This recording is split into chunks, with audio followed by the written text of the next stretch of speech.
Some people think fate arrives loudly. A knock at the a phone call in the middle of the night.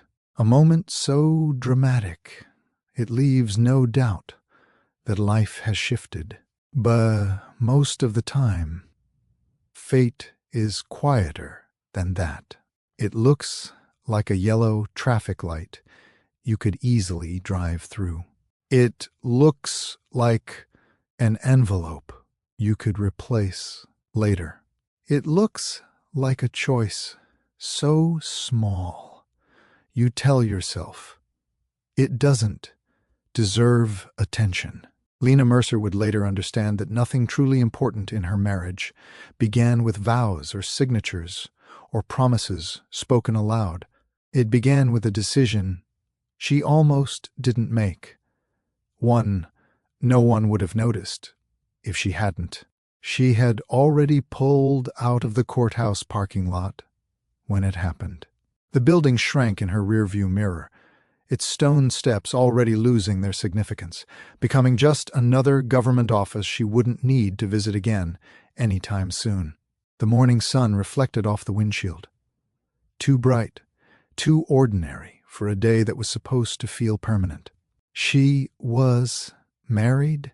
The word felt heavier in thought than it had in her mouth when she'd said, "I do" barely an hour earlier. No music, no guests, no flowers, just a clerk with kind eyes, a stamped document, and her husband's steady hand around hers. Aaron had squeezed her fingers once, reassuring, calm. That was his way. They'd gone for pancakes afterward, because it felt normal, because neither of them wanted to make a production of things. They talked about work, traffic, about how quickly the day had unfolded. And then, as Lena merged into traffic, something tightened in her chest. The envelope, thin, white, unmarkable. She could picture it exactly, lying on the kitchen counter where she'd set it down that morning, next to her keys. The courthouse receipt, the legal proof that the morning hadn't just been a shared hallucination. Her first instinct was dismissal. Doesn't matter. You can pick it up later. Marriage isn't paper. She'd said those exact words to Aaron before they ever set foot in the courthouse. Marriage was a daily choice, a commitment you renewed in behavior, not documentation. He'd agreed easily, nodding, relieved perhaps that she wasn't asking for symbolism he didn't know how to perform. Still, her hands tightened on the steering wheel. The house she was driving toward wasn't his. That fact had been practical, logical, discussed months ago when they'd realized the timing didn't line up. Aaron's lease had time left. Her sister, Marissa, had a guest room sitting empty.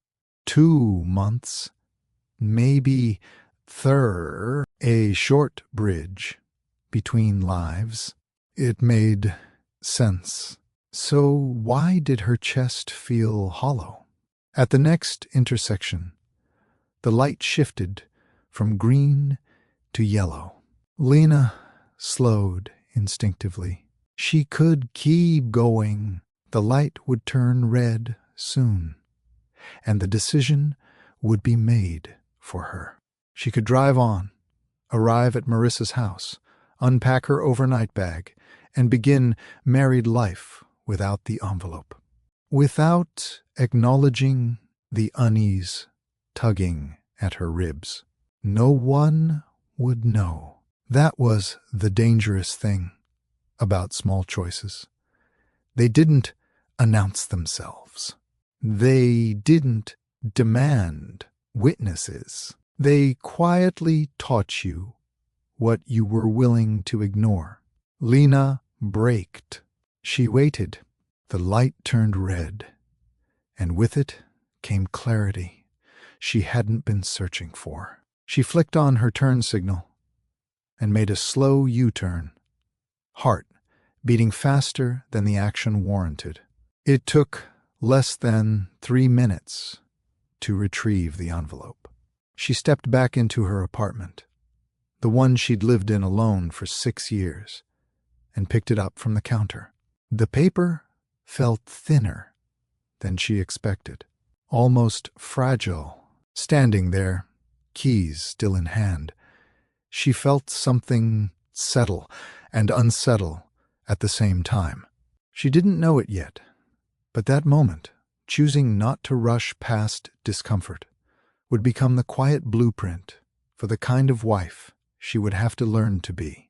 That night, Lena stood in the guest bedroom of her sister's house, staring at a dresser that wasn't hers.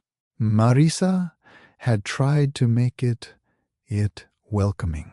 Fresh sheets, a small lamp with warm light, pale blue walls meant to feel calm and neutral. The room smelled faintly of laundry detergent and something floral Lena couldn't identify. Temporary. That was the word that kept circling her thoughts. Aaron set their overnight bag down carefully, like he was afraid of disturbing the air itself. "This won't be long," he said, his voice gentle, measured. It was the 3rd time he'd said it that day. "I know," Lena replied, and did know. They had planned this, calculated it, agreed it was the smartest route forward. But knowing something intellectually didn't guarantee emotional alignment, and standing there in borrowed space on her first night as a wife, Lena felt misaligned in a way she couldn't articulate. Aaron reached for her, resting his hand on her back. The touch was familiar, safe. Still, something felt off. Later, lying beside him, Lena listened to the unfamiliar sounds of the house settling. Pipes shifting, floorboards creaking, a car passing outside. Aaron's breathing remained steady, already surrendered to sleep. She wondered if he felt it too, or if his lifelong instinct to adapt had already taken over, smoothing the edges, convincing him that discomfort was just another phase to get through quietly. Lena had learned early how to tolerate unease. Her father, Richard Mercer, had been a man of intentions without follow-through. He loved her, she never doubted that. But love, in his case, arrived inconsistently. Missed school events, forgotten promises, apologies delivered with sincerity, but no lasting change. Her mother, Elaine, had responded by becoming immovable. Bills paid early. Schedules color-coded. Emotions tucked away where they couldn't interfere with logistics. From them, Lena learned 2 lessons that would shape her adulthood.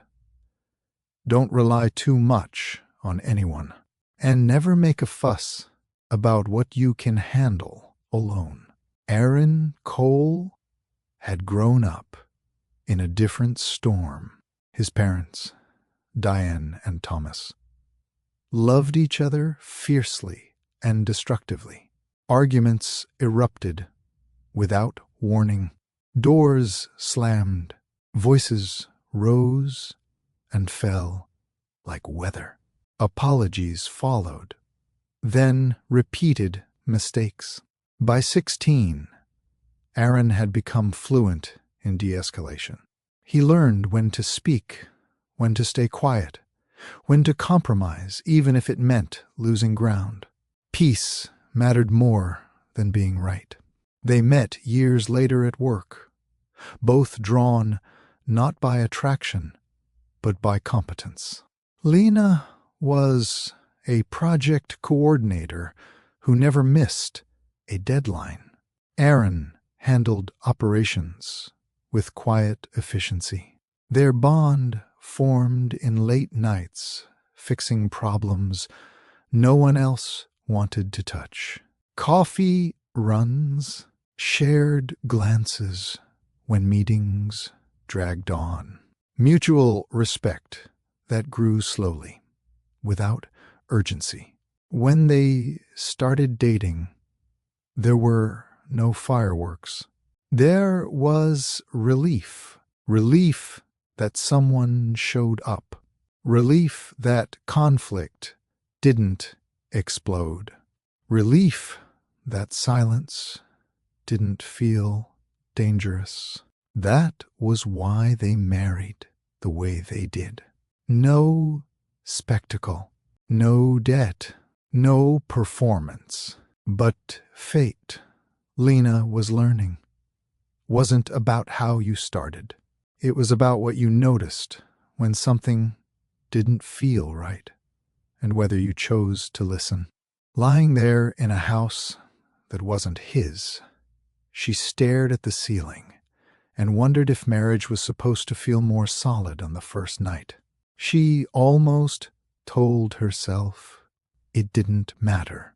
Almost. Morning arrived without ceremony. Light filtered through the thin curtains of the guest room, pale and hesitant, as if unsure it was welcome. Lena opened her eyes slowly, the way she did on workdays when she needed a few seconds to remember who she was supposed to be. Oh, a brief moment she forgot where she was. Then the unfamiliar ceiling came into focus. She exhaled. Beside her, Aaron stirred, rolling onto his back, one arm flung awkwardly across the pillow. He looked peaceful, more than she felt. That, too, was familiar. Aaron had always been able to rest in places that didn't belong to him. Airports, spare rooms, temporary desks at work. He adjusted quickly, like someone who trusted that stability was portable. Lena sat up carefully, trying not to wake him. The floor was beneath her feet. She padded toward the small window and looked out onto Marissa's quiet street. Early commuters passed in ones and twos, life continuing, unconcerned with milestones. She pressed a hand to her chest. The feeling from the night before hadn't faded. If anything, it had sharpened. This, she thought, is what people meant when they talked about fate. Not some grand cosmic plan, but the quiet accumulation of moments that asked to be acknowledged. In the kitchen, Marissa was already awake. Lena's sister stood at the counter in sweatpants and a college hoodie, hair pulled back in a loose bun, scrolling on her phone while coffee brewed. "Morning, wife," Marissa said lightly, glancing up with a smile. The word landed awkwardly. "Morning?" Lena replied, forcing a smile of her own. They moved around each other easily. They always had. Growing up, Marissa had been the louder one, the more openly emotional one. Lena had learned early to give her space, to observe rather than interrupt. It was a dynamic that worked until it didn't. "You sleep okay?" Marissa asked, sliding a mug across the counter. "Fine," Lena said automatically. Marissa raised an eyebrow but didn't push. She'd learned, too, that Lena volunteered information only when she was ready. Aaron joined them a few minutes later, hair still rumpled, polite and grateful in the way he always was in other people's spaces. He thanked Marissa for letting them stay, again, even though she waved him off. "Seriously? It's no problem," Marissa said.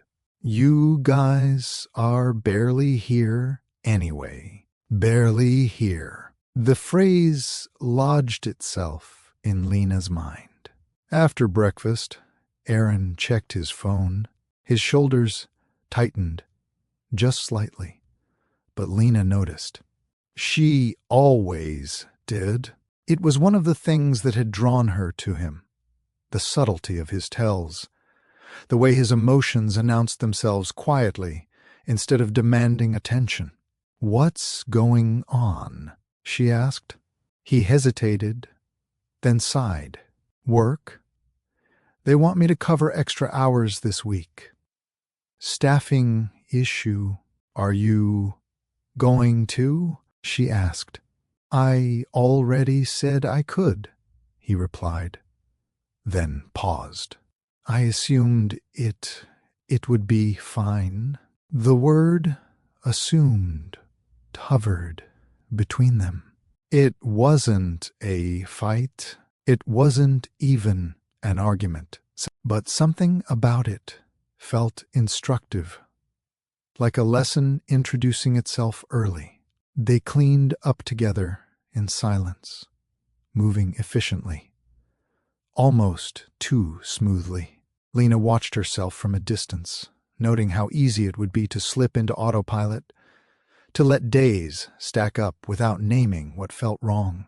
She remembered the envelope, tucked safely into her bag. That small act of turning around had felt insignificant at the time. Now, it felt like a warning she'd given herself. Later, when they were alone again in the guest room, Lena sat on the edge of the bed while Aaron folded clothes from the overnight bag into a dresser drawer that wasn't theirs. "This doesn't feel like home," she said quietly. Aaron froze, not dramatically, just a pause, like a sentence interrupted mid-thought. "I know," he said after a moment. Relief rushed through her so quickly it surprised her. She hadn't realized how braced she'd been for dismissal. "I keep telling myself it's temporary," she continued. "And it is. But it feels like we started something permanent in a place that doesn't belong to us." Aaron sat down beside her. He leaned forward, elbows on his knees, staring at the floor. "My parents lived like this for years," he said. "Always in transition. Always waiting for the next thing to fix how they felt." Lena turned to him. This was new. Aaron rarely talked about his parents, unless asked. They told themselves it was fate, he went on, that they were meant to be together. So everything else would work out eventually. I don't think they ever stopped to ask if they were building anything, or just surviving. The words settled between them, heavy but clarifying. "That's not what I want," Lena said. "Me neither," Aaron replied. "I don't want us to drift just because we're good at adapting." They didn't solve anything in that moment. They didn't suddenly find an apartment or rewrite their plans. What they did was something quieter and arguably more important. They told the truth early. That decision, speaking instead of smoothing over, became the first real act of their marriage. Over the following weeks, the pattern repeated itself in small ways. Aaron caught himself agreeing to things too quickly, then circling back to ask Lena how she felt. Lena practiced naming discomfort before it calcified into resentment. Sometimes she succeeded. Sometimes she didn't. When she withdrew after a long day, instead of explaining why she felt overwhelmed, Aaron noticed. He didn't push, but he didn't pretend everything was fine either. He gave her space without disappearing. They were learning slowly that fate wasn't something that carried you forward. It was something you responded to. Marissa noticed the shift before Lena did. "You're different," her sister said one evening as they loaded dishes into the dishwasher. Not in a bad way, just firmer. Lena considered that.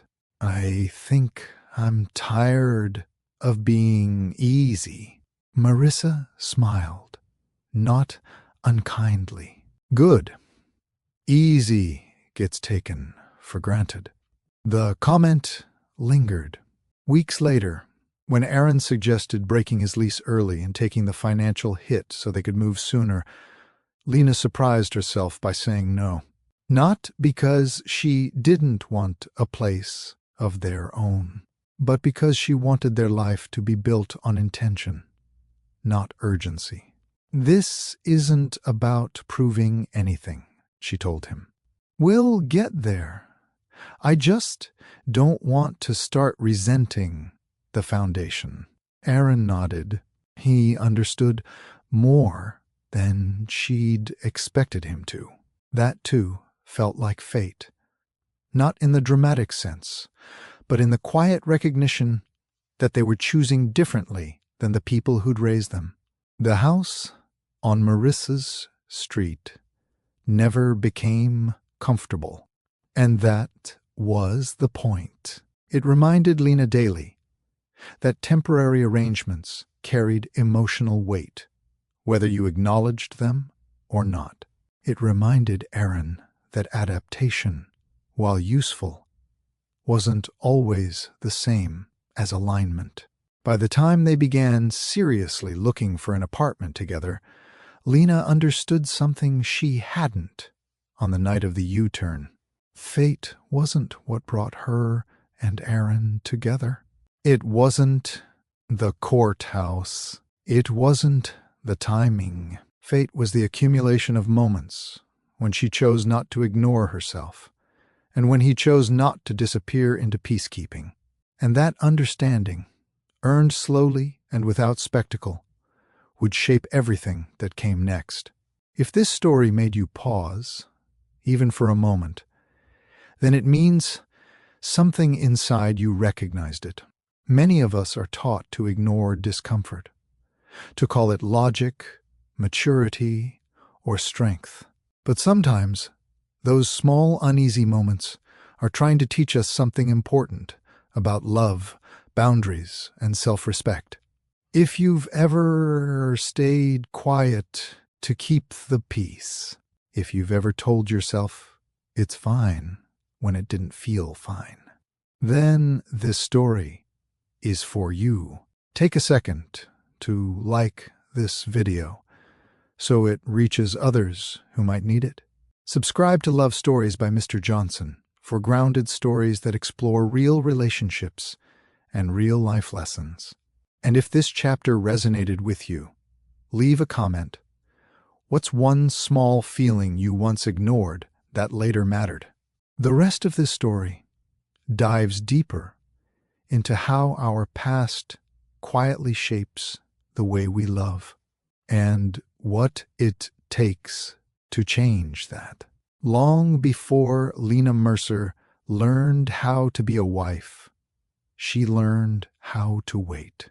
She learned it sitting on the edge of a school auditorium seat at age 9, feet not quite touching the floor. scanning the crowd for her father's face. Other parents waved. Some held phones high, already recording. Lena kept her hands folded in her lap, eyes moving row by row, calm on the outside, hopeful in a way she didn't allow herself to name. Richard Mercer arrived. Just as the lights dimmed, he slid into the seat beside her, slightly out of breath, offering a whispered apology and a smile that asked for forgiveness before she'd had the chance to feel disappointed. Lena nodded, because that was what she did. She didn't scold. She didn't sulk. She adjusted. That became their rhythm. Richard was not cruel. That was the confusing part. He loved Lena deeply, spoke of her proudly, hugged her often. He simply struggled with consistency. Promises were made with sincerity and broken without malice. He meant well, and because of that, Lena learned early that expecting too much made her feel unreasonable. Elaine Mercer noticed the pattern long before Lena could name it. Where Richard drifted, Elaine anchored. She became efficient, controlled, and emotionally economical. The house ran on schedules and lists. There was comfort in predictability, even if warmth was rationed. Elaine did not complain about Richard in front of Lena. She didn't have to. Her silence taught its own lesson. Disappointment was something you absorbed quietly, not something you made visible. Lena grew up between those two models. One parent unreliable but affectionate, the other dependable but emotionally distant. From them, she internalized a belief that would follow her into adulthood. If you need less, you'll be disappointed less. By the time she left for college, Lena had mastered self-sufficiency. She paid her own bills, worked part-time, scheduled her life tightly enough that surprises had little room to enter. Professors praised her reliability. Employers trusted her. Friends described her as low maintenance. No one asked if that was by choice. When she met Aaron years later, it wasn't romance that registered first. It was relief. He showed up when he said he would. He finished tasks without reminders. He listened without interrupting. To Lena, this felt extraordinary, though she knew intellectually it shouldn't. Their early conversations were practical. Work frustrations, family obligations, small talk that slowly revealed values. Aaron didn't push her to open up, which made opening up easier. Still, certain habits remained untouched. Lena didn't ask for reassurance unless something was already wrong. She didn't question decisions if they'd been agreed upon once. She rarely revisited topics she'd labeled settled, even if her feelings changed. It wasn't dishonesty. It was conditioning. So when she and Aaron decided to stay at Marissa's house after the wedding, Lena didn't resist. The plan made sense. Logic had always felt safer than emotion. She ignored the tightening in her chest, the same way she always had, by telling herself she was capable of handling it. That was the danger of competence. It hid discomfort so well that even the person feeling it sometimes forgot to take it seriously.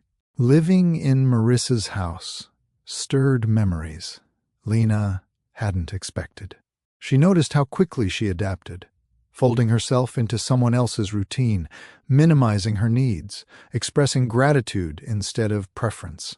She noticed how familiar it felt to wait again, this time not for a father to arrive, but for her own life to begin. The realization unsettled her. One afternoon, while organizing a drawer that wasn't hers, Lena caught herself calculating how little space she actually required. How few belongings. How easy it would be to disappear into the background of her own marriage if she wasn't careful. That night, she called her mother. Elaine answered on the third ring, her voice brisk but warm. "Hi, honey." They talked about ordinary things at first. Work, weather, Marissa's generosity. Then Lena hesitated, the way she always did when a conversation drifted toward emotion. "Mom," she said finally, "did you ever feel like you handled everything so well that no one noticed when you needed help?" Elaine was quiet for a moment. "Yes," she said simply. "More often than I realized at the time." The admission surprised Lena. Her mother rarely spoke in past tense about feelings. "I thought that was strength," Lena said. "It is," Elaine replied. "But it can also be a hiding place." They let that sit. After the call, Lena understood something important.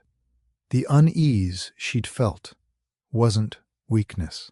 It was information. It was her internal system asking to be consulted, not overridden.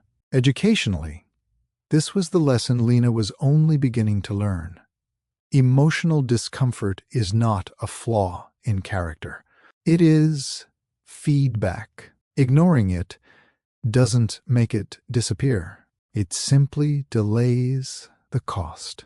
In the weeks that followed, Lena practiced something unfamiliar, naming her needs early, even when they felt small. She told Aaron when she felt crowded. She admitted when she felt anxious about money conversations. She acknowledged when temporary started to feel endless. Each time, it felt risky. Vulnerability always did when you'd learned to survive without it. But something else happened too. Aaron listened. He didn't fix everything. He didn't always have answers, but he stayed present. And presence, Lena was learning, was the opposite of the waiting she'd done as a child. For the first time, she began to separate endurance from health. Endurance got you through things. Health asked whether you should be getting through them at all. That distinction would matter later, more than she knew. Because marriage, she was discovering, wasn't a test of how much discomfort you could tolerate.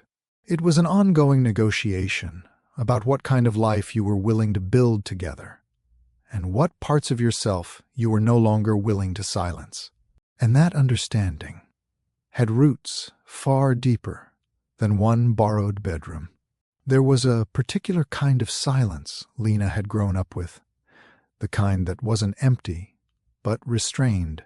It lived in the pauses between her parents' conversations, in the careful way her mother chose words, in the gentle tone her father used when apologizing for something he would repeat later.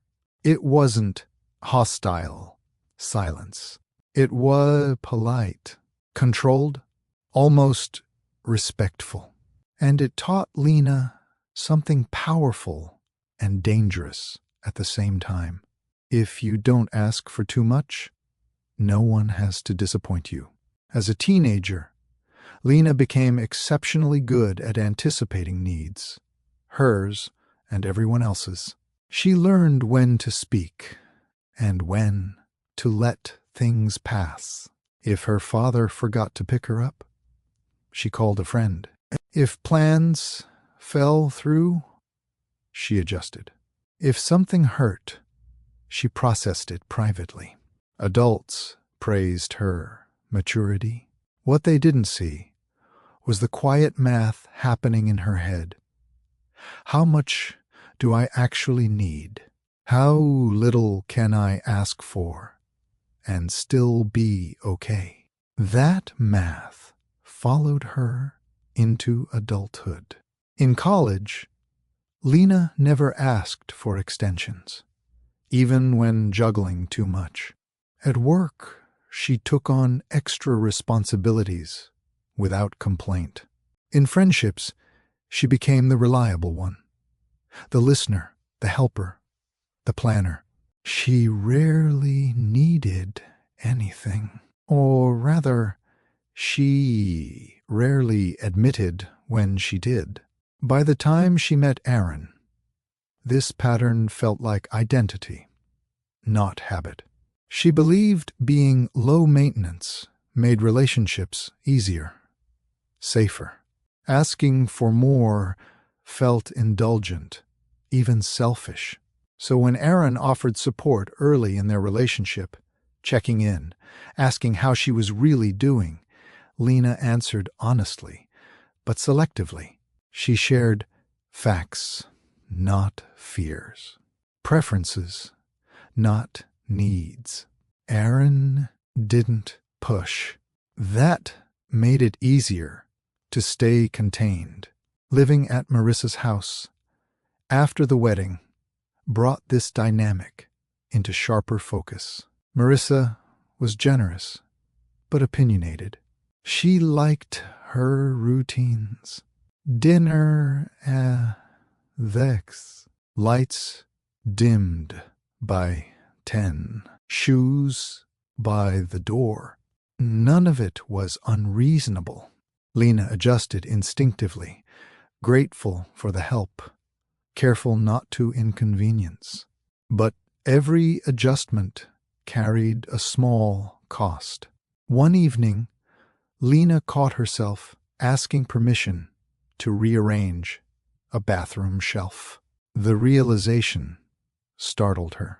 She wasn't a guest passing through. She was a married woman waiting for her life to feel legitimate. That night, lying beside Aaron, she almost said something. Almost. Instead, she reminded herself it was temporary. That endurance had always gotten her through. That asking for more wouldn't change the timeline anyway. But something had shifted since the U-turn, since the morning conversation, since naming discomfort hadn't led to rejection. The old rules weren't working the way they used to. A few days later, Lena and Aaron met with a financial advisor, David Klein, a practical man in his 40s with wireframe glasses and an efficient manner. It meant to be routine, a step toward combining finances eventually. David asked reasonable questions. Savings, debt, goals. When the topic of joint accounts came up, Lena felt her chest tighten. Aaron noticed. We don't have to decide everything today, he said easily. Lena nodded, grateful, but the moment lingered. On the drive home, she stared out the window, replaying the feeling. This wasn't resistance to commitment, she realized. It was fear of losing autonomy, without acknowledgement. That distinction mattered. Educationally, this was the lesson Lena had never been taught. Independence developed as protection can feel threatened by closeness, not because closeness is unsafe, but because it hasn't yet proven itself respectful. That night, Lena spoke up. "I want to combine things," she told Aaron, but slowly. "I need to understand what shared actually means for us." Aaron didn't argue. He didn't interpret it as rejection. He asked questions instead.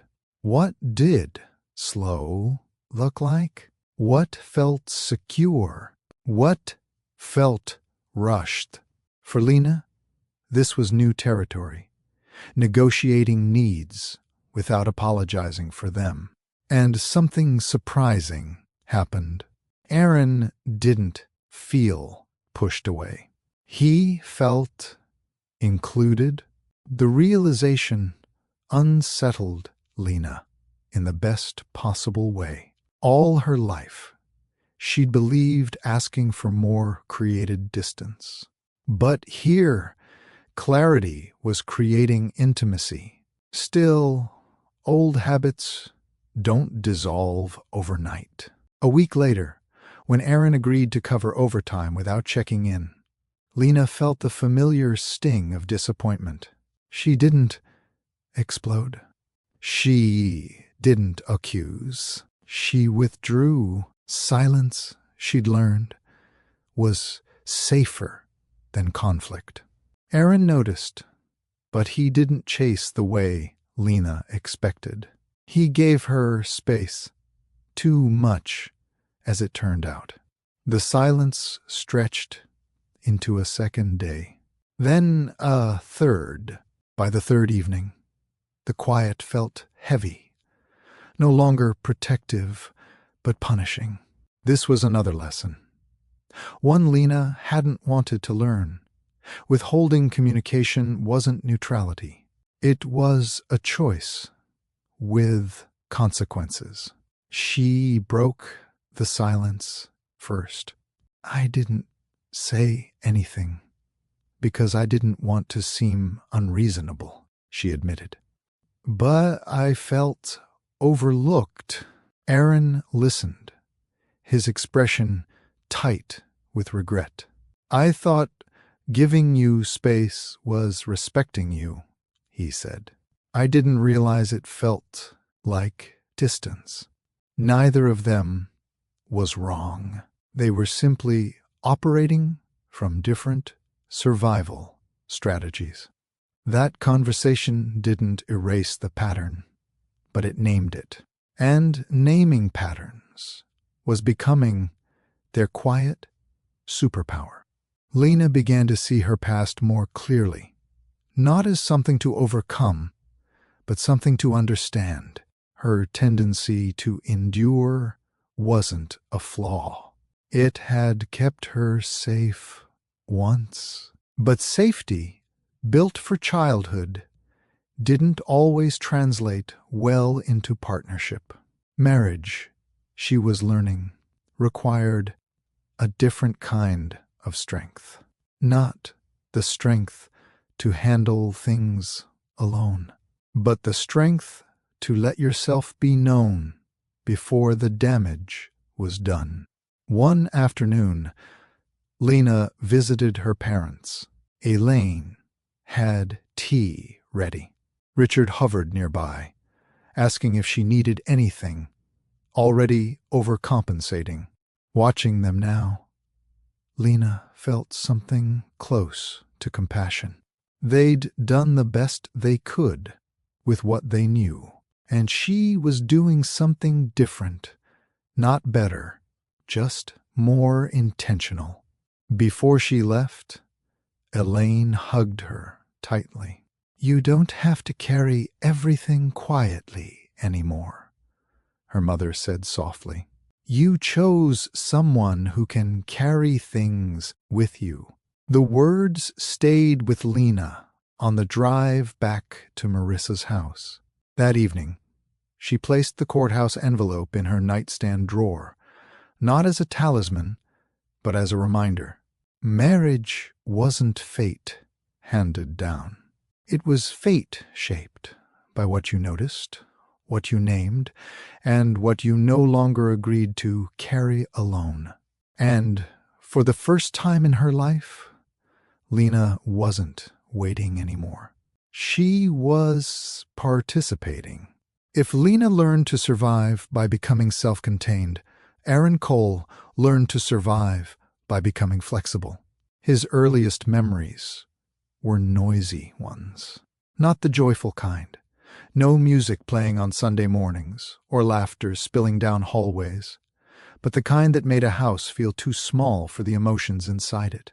Raised voices, doors closing too hard, the television turned up loud enough to drown out arguments that never quite stayed behind closed doors. Aaron's parents, Diane and Thomas Cole, loved each other fiercely. That much was undeniable. They also hurt each other just as fiercely, often without meaning to.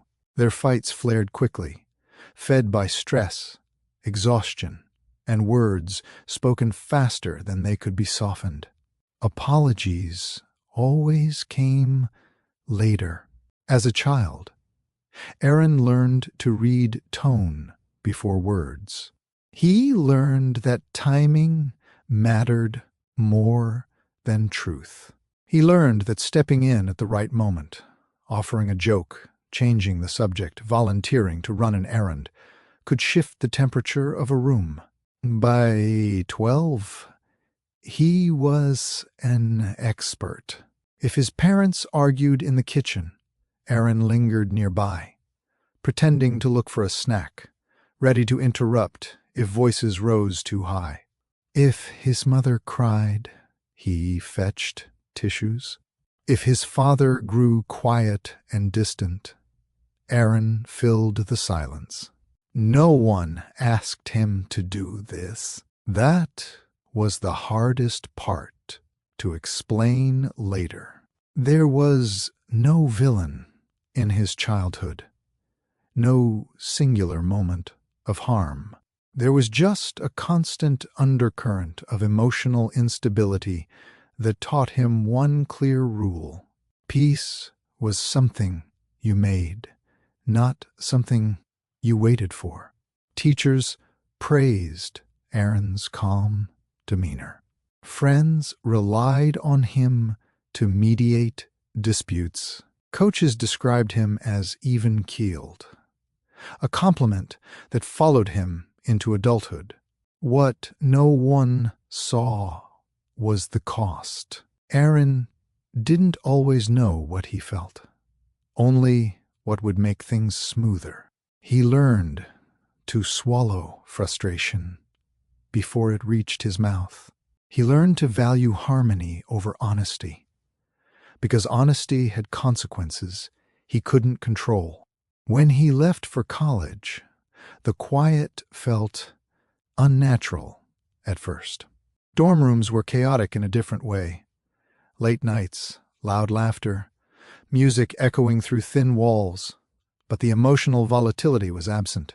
No one expected him to manage their moods. No one needed him to fix things. He didn't know what to do with the space, so he filled it with productivity. Aaron worked steadily, built routines, chose practical majors and sensible goals. He gravitated toward roles where problems had solutions, logistics, systems, operations, clear inputs, clear outputs. Emotion, by contrast, felt unpredictable. When he met Lena at work, her calm competence felt familiar in a way he couldn't name at first. She didn't create drama. She didn't demand emotional labor. She handled things quietly, efficiently. Being around her felt like relief. Their conversations were measured, thoughtful. When disagreements arose, They were discussed calmly, without raised voices. Aaron told himself this was what healthy looked like. And in many ways, it was. But old habits don't disappear just because circumstances improve. When Lena hesitated or went quiet, Aaron assumed it meant she needed space. That had always been the safest interpretation growing up. If someone withdrew, you waited. Didn't press. You didn't risk escalation. So when they decided to live temporarily at Marissa's house, Aaron focused on making it work. He adjusted his expectations, lowered his needs, told himself discomfort was just part of transition.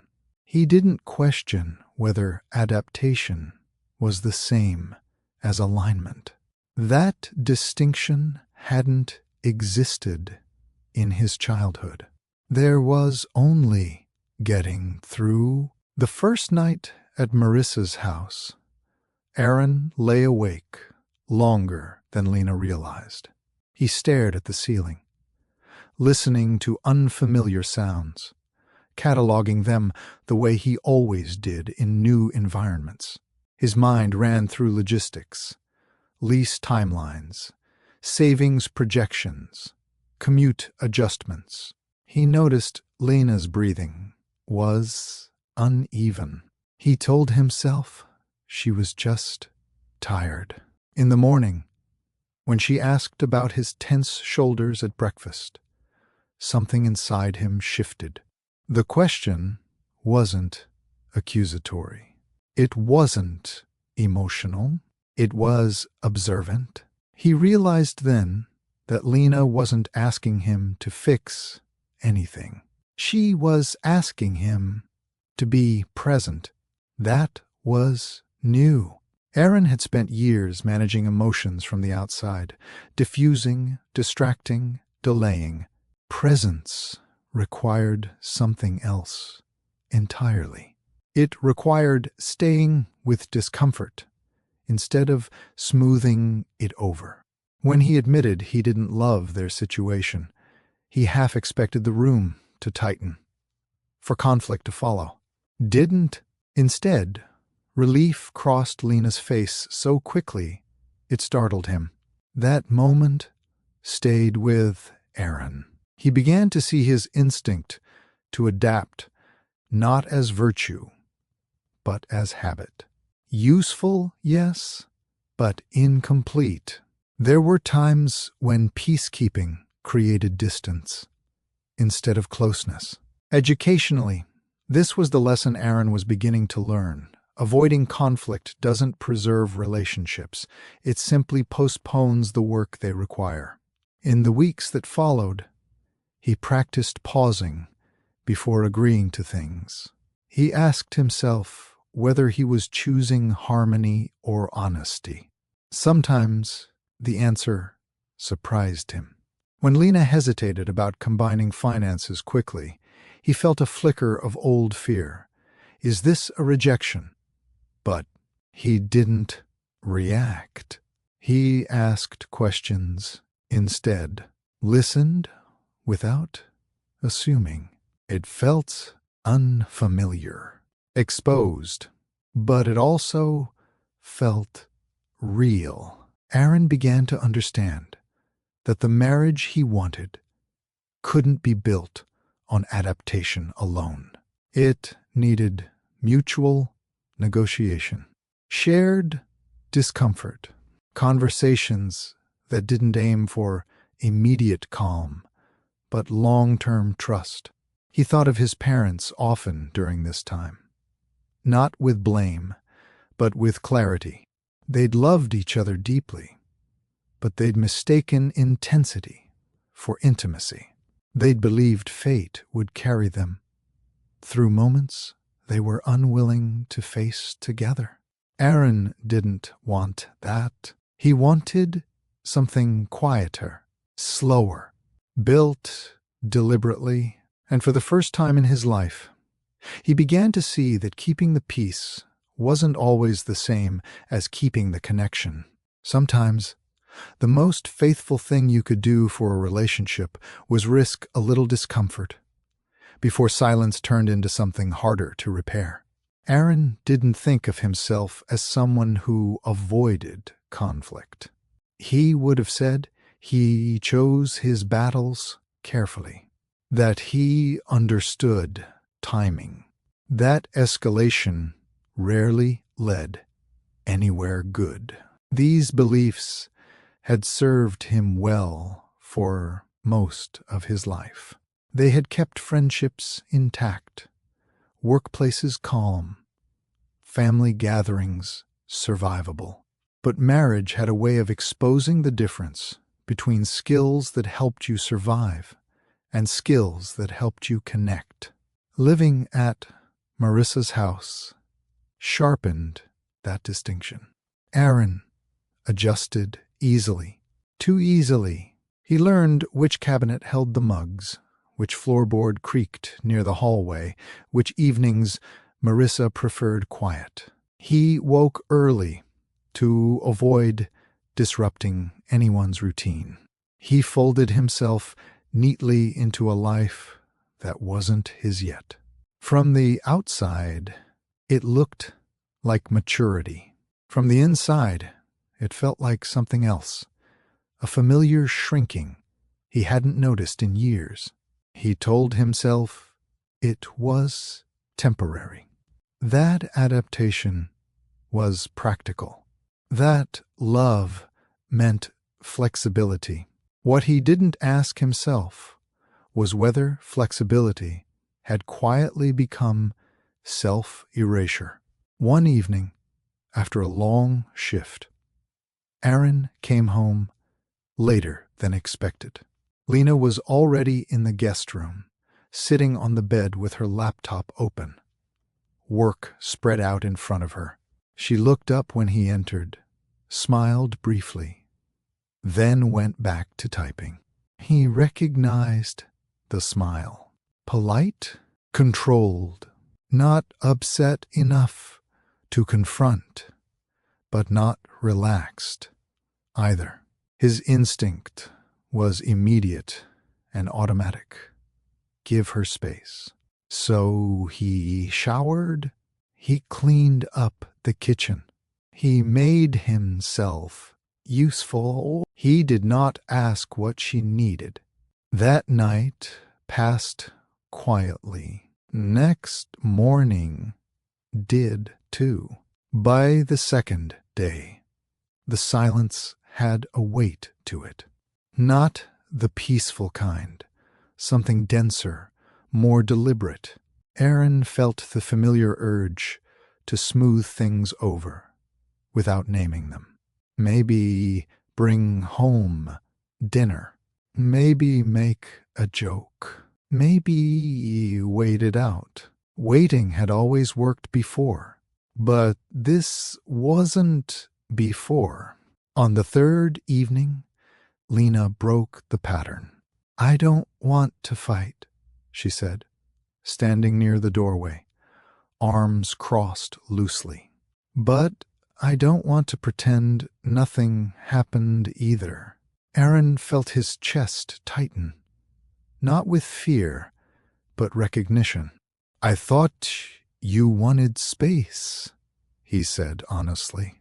"I wanted understanding," Lena replied. "There's a difference." The words landed quietly but decisively. Aaron sat down, elbows on his knees, staring at the floor for a moment before looking up at her. "I didn't check in before agreeing to overtime," he said. "I told myself it wasn't a big deal." Lena nodded. "It wasn't the hours. It was the assumption." That word again. Aaron saw it then.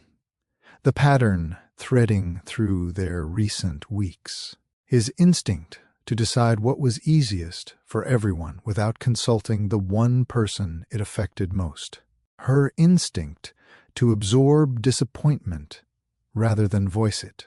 Two people protecting peace in different ways, both creating distance. "I'm used to adapting," Aaron said slowly. "It's what I do when things feel uncertain." Lena softened. "I'm used to enduring," she said. "It's what I do when I don't want to be a burden." Neither of those strategies was wrong. They were just incomplete. Educationally, this moment marked an important truth for both of them. Habits formed in survival don't automatically dissolve in safety. They require conscious revision. After that conversation, Aaron began noticing how often he defaulted to adaptation. He said yes quickly. He minimized his own preferences. He framed discomfort as temporary, even when it was recurring. It wasn't that he didn't have opinions. It was that he'd learned opinions were dangerous if they disrupted equilibrium. That lesson had made sense in a household where emotions ran hot and unpredictably. But in a marriage built on steadiness, it created an imbalance. Aaron started practicing something new, checking in before deciding. It felt awkward at first, slower, less efficient, but it changed things. When he was offered extra shifts, he asked Lena how she felt about it before responding. When plans shifted, he said so out loud instead of assuming it would be fine. When something bothered him, he named it before it turned into quiet resentment. Not every conversation was easy. Some ended without resolution, but they ended with clarity. And clarity, Aaron was learning, was kinder than calm built on omission. He thought often of his parents during this period. Diane and Thomas had loved each other deeply, but they'd relied on emotional intensity to signal importance. When things felt dull, they stirred conflict without meaning to. When things hurt, they avoided the harder work of sustained change. They'd believed fate would smooth things over. Aaron saw now how dangerous that belief was. Fate didn't maintain relationships. Choices did. Small ones, repetitive ones, often uncomfortable ones. One night, sitting alone in the guest room, while Lena finished a call in the kitchen, Aaron caught his reflection in the mirror. He looked older than he'd expected. Tired, thoughtful, steady. He didn't feel trapped. He felt responsible. And for the first time, responsibility didn't feel like pressure. It felt like participation. Lena returned and sat beside him, leaning her head against his shoulder.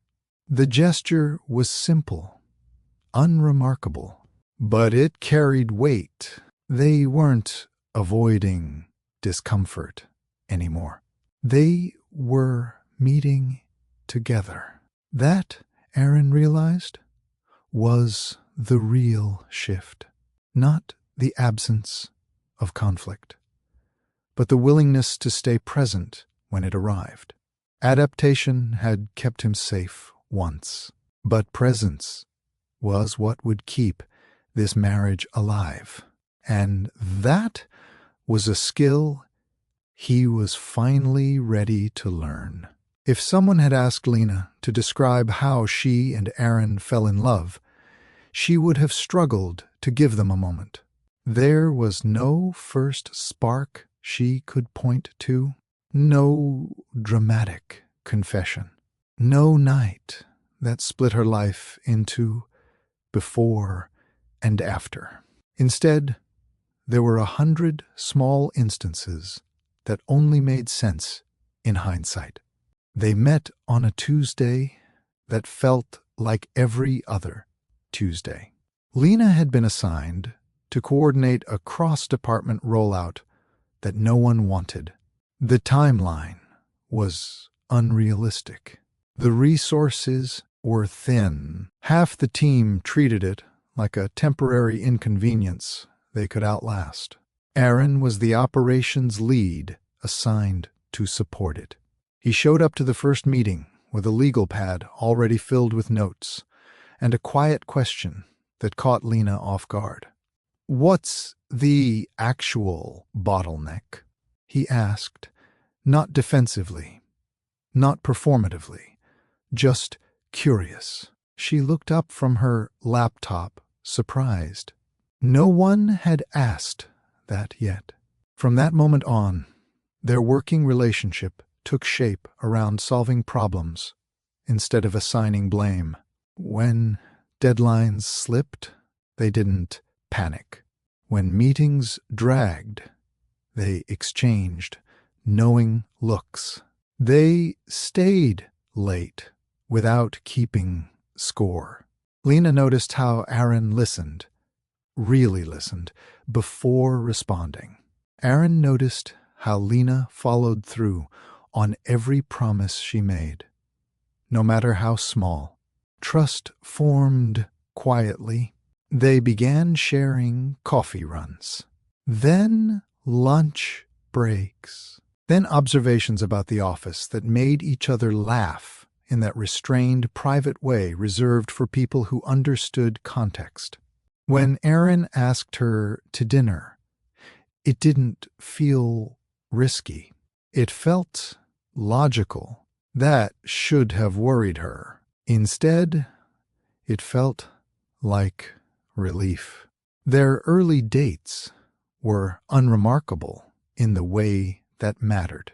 They talked about work frustrations, family histories, money habits. Neither tried to impress the other with ambition or charm. They didn't rush intimacy. They didn't perform ease. They simply had it. Lena had dated men who burned hot and vanished quickly. Men who confused intensity with interest. With Aaron, there was none of that volatility. At first, she mistook that calm for emotional distance. Then she realized it was emotional safety. Aaron didn't disappear when conversations got uncomfortable. He didn't withdraw when she needed space. He didn't dramatize misunderstandings. He stayed. Educationally, this was the first quiet lesson their relationship offered. Consistency is a form of affection that often goes unnoticed because it doesn't announce itself. Lena's friends were skeptical at first. "He seems nice," one of them said. Tone suggesting nice was a warning sign. Lena didn't argue. She didn't have language yet for what she was feeling. She only knew that with Aaron, her nervous system settled. She slept better. She laughed more easily. She didn't rehearse conversations in advance. Aaron, for his part, felt something unfamiliar too. Lena didn't require him to manage her emotions. She didn't test his loyalty. She didn't escalate conflict to feel reassured. Her steadiness gave him room to breathe. It took him time to realize that calm didn't mean indifferent. It meant regulated. They moved slowly, not because they lacked passion, but because neither felt the need to rush. They met each other's families gradually. They integrated routines carefully. They paid attention to how the other handled stress. When disagreements happened, and they did, they were handled with restraint. Sometimes too much restraint. But there was no cruelty, no fear. That mattered more than chemistry. The decision to marry emerged the same way everything else had. Quietly. They talked about finances long before engagement, about children in abstract terms, about work-life balance and expectations. They aligned on values easily. What they didn't discuss in depth were the emotional meanings behind those alignments. They agreed they didn't need a wedding, that it felt unnecessary, performative, expensive. Lena liked the efficiency. Aaron liked avoiding spectacle. What neither of them asked was what rituals they might be losing by opting out. That omission would matter later. On the surface, their relationship looked ideal. Two capable adults choosing partnership without drama. Underneath, there were assumptions quietly forming. Lena assumed Aaron's steadiness meant he would always check in emotionally. Aaron assumed Lena's independence meant she didn't need reassurance. Neither assumption was malicious. Both were incomplete. But love doesn't reveal its gaps immediately. It waits for pressure. And pressure, in their case, arrived not through crisis, but through transition. Marriage hadn't changed who they were overnight, but it had raised the stakes of their patterns. Small habits that once felt neutral now carried weight. The reliability that had drawn them together would either deepen into mutual care or calcify into quiet misunderstanding. They didn't know that yet. All they knew was that they trusted each other enough to keep going. And sometimes that was the most dangerous and beautiful part of love. The belief that good intentions were enough. They would learn, slowly, that intention mattered less than attention. That love built on reliability still required conscious maintenance, and that even the healthiest foundations needed examination, not just appreciation. But for now, in those early days, what they had felt solid, not exciting, not overwhelming, just solid. And sometimes that's where the most important stories begin. The idea of a wedding never quite settled between them. It came up first, the way most big topics do, indirectly. A comment from a coworker, a question from Lena's mother, a casual remark from Aaron's friend Mark, who asked half-jokingly if he'd need to rent a tux anytime soon. Each time, Lena and Aaron exchanged a look that said the same thing. Do we really need that? They talked about it one evening over takeout, sitting on opposite ends of Lena's couch, shoes kicked off, containers balanced carefully on their knees. I don't want the stress, Lena said, or the expectations. I don't want the performance, Aaron added. All those people watching you promise things you haven't lived yet. That phrasing stuck with Lena. Promise things you haven't lived yet. They weren't rejecting marriage. They were rejecting spectacle.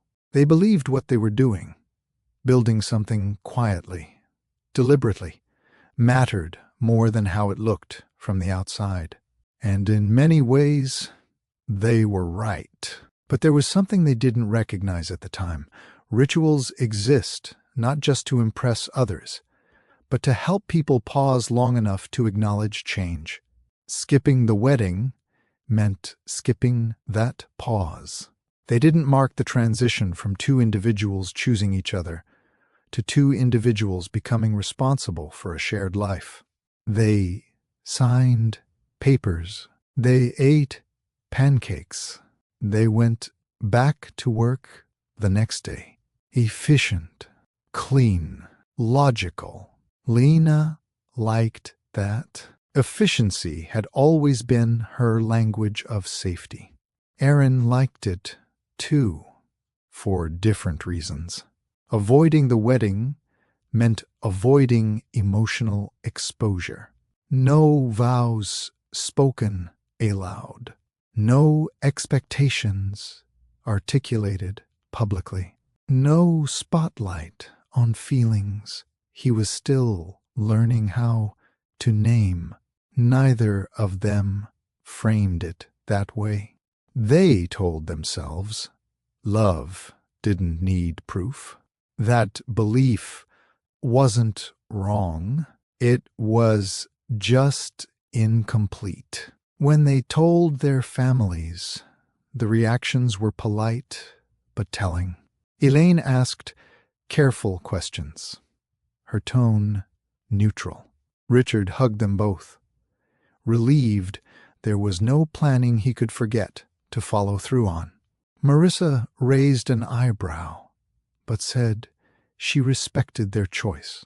Diane cried, unexpectedly. Thomas joked about saving money. Everyone adjusted. No one challenged them. That, too, felt like confirmation. The courthouse ceremony itself was brief. A clerk named Patricia, with silver hair and a gentle voice, guided them through the process. She smiled when Lena and Aaron exchanged rings. Simple bands, unadorned. "Take a moment," Patricia said softly. "This part goes by fast." Lena remembered that thing. The way the woman had known to slow them down. They hadn't. Afterward, over pancakes at the diner, they talked about logistics, schedules, the temporary living arrangement.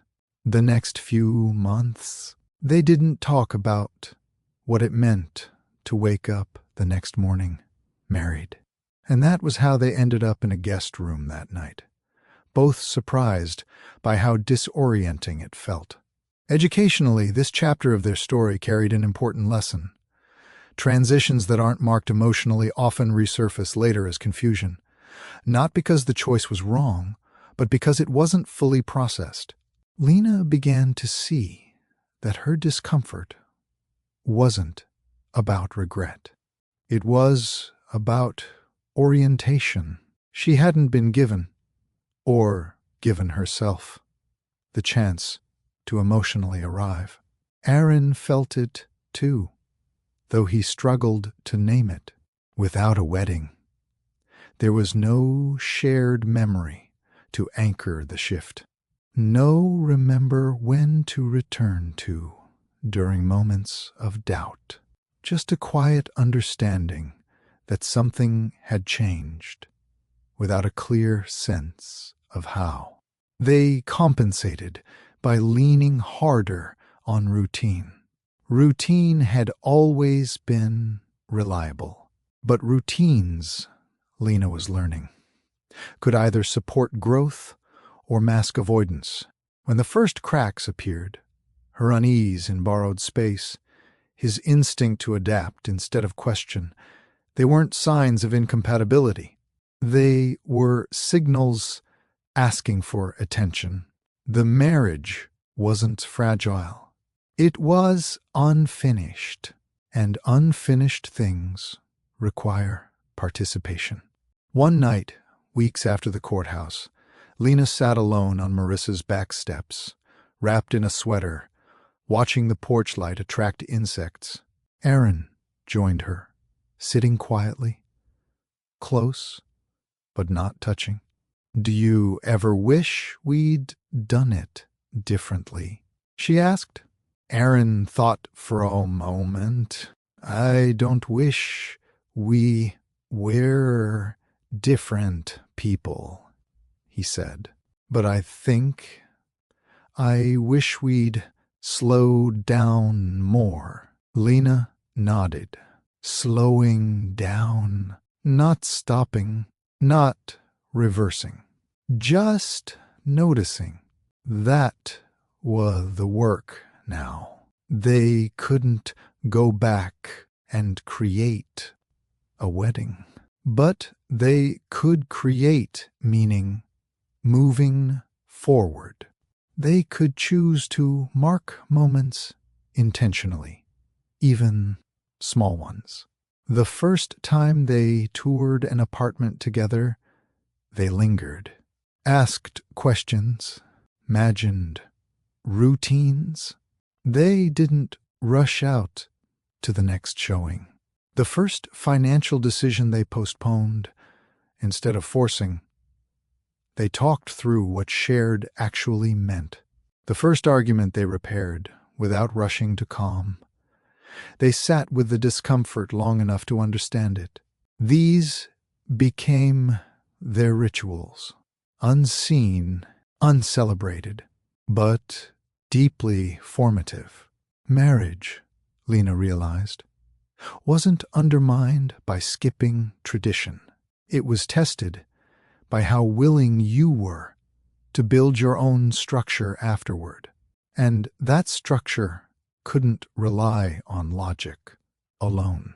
It required emotional literacy, mutual curiosity, the courage to pause. That was the education neither of them had received growing up, and the one they were now giving themselves.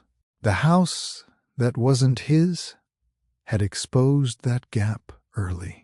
And while nothing about that first night had felt right, it had done something important. It had forced them to stop assuming love would carry them through. It had invited them to learn how to carry love, deliberately, imperfectly, together. The morning it happened didn't feel important at first. There was no argument, no raised voices, no obvious tension waiting to be addressed. Just the quiet choreography of two people starting their day in a space that still felt borrowed. Lena woke before her alarm, the way she often did when something sat unresolved in her chest.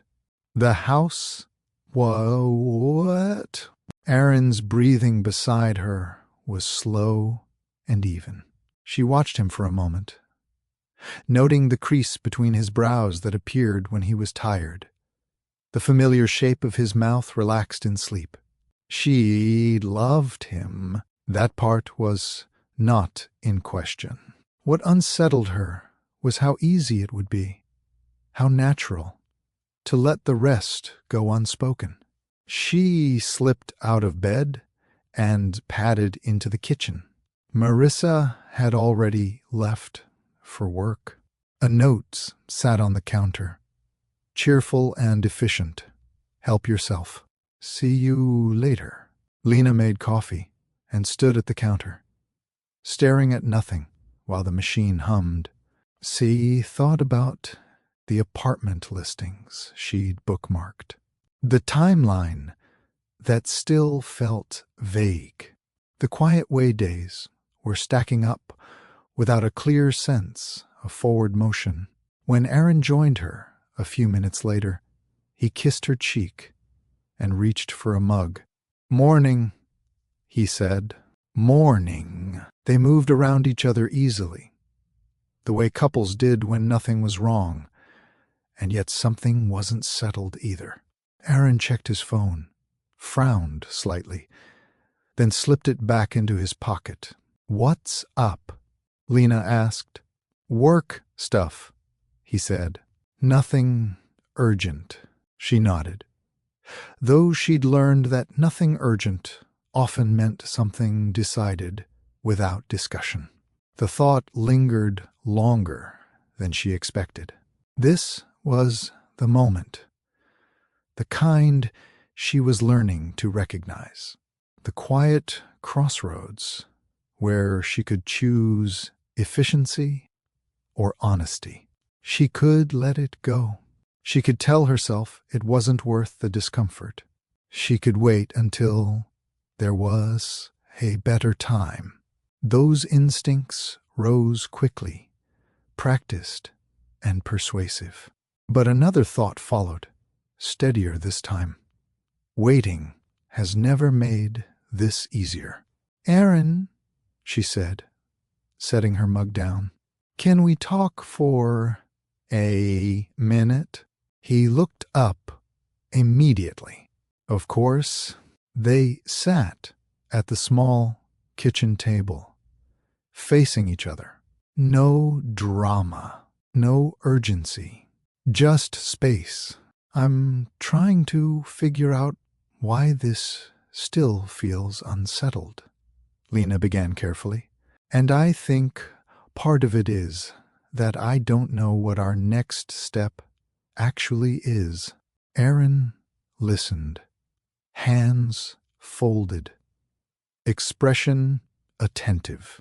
"I know we talked about timing," she continued, "and logistics, but I don't know when we're moving from temporary to ours. And I'm realizing that not knowing is harder than I expected." She waited, heart beating a little faster now that the words were out. Aaron didn't rush to respond.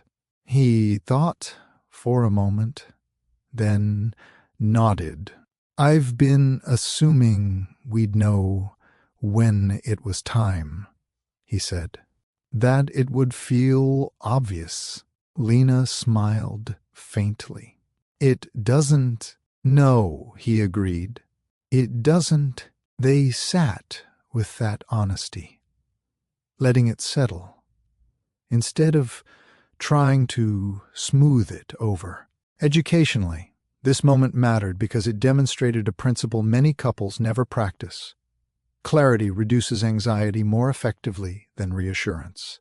Aaron reached for his phone, not to check messages, but to pull up his calendar.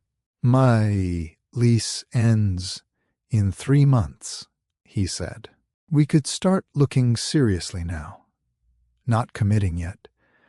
Just orienting ourselves." Lena felt her shoulders loosen slightly. "That would help," she said. "I don't need everything decided. I just need to know we're deciding together." The difference mattered. Later that day, Lena replayed the conversation in her mind. Not because it had gone badly, but because it hadn't. Because speaking early hadn't created conflict. It had created alignment. That realization unsettled an old belief she'd carried for years. That voicing needs made things heavier. In truth, it made them lighter. Aaron felt a shift, too. He noticed how often he'd relied on intuition instead of communication, how his confidence in his ability to handle things sometimes bypassed Lena's need to be included. It wasn't arrogance, it was habit, and habits, once named, could be changed. That evening, they walked around the neighborhood together, the air cool and still. They talked about what they wanted in an apartment, not in terms of features, but feeling. A place that felt settled, a place that didn't require constant adaptation, a place where both of them could exhale. "I don't want us to drift," Aaron said quietly as they walked. "I don't want us to wake up 6 months from now still saying soon." Lena nodded. "Neither do I." This was the conversation that could have been avoided, the kind that many couples postpone until frustration forces it into the open, the kind that often arrives sharpened by resentment instead of curiosity. They'd caught it early, not because they were better than other couples, but because they were paying attention. That night, lying beside Aaron in the guest room, Lena noticed something subtle but important. The room still wasn't theirs. The situation still wasn't ideal. But the uncertainty no longer felt isolating. They were holding it together now, and that, she was learning, was the difference between enduring something alone and navigating it as a team. The strange thing about the conversation was how ordinary it felt afterward. Nothing dramatic changed. No decisions were finalized. No boxes were packed. Marissa's house was still Marissa's house, with its polite rhythms and borrowed space. Aaron still went to work. Lena still answered emails and tracked deadlines.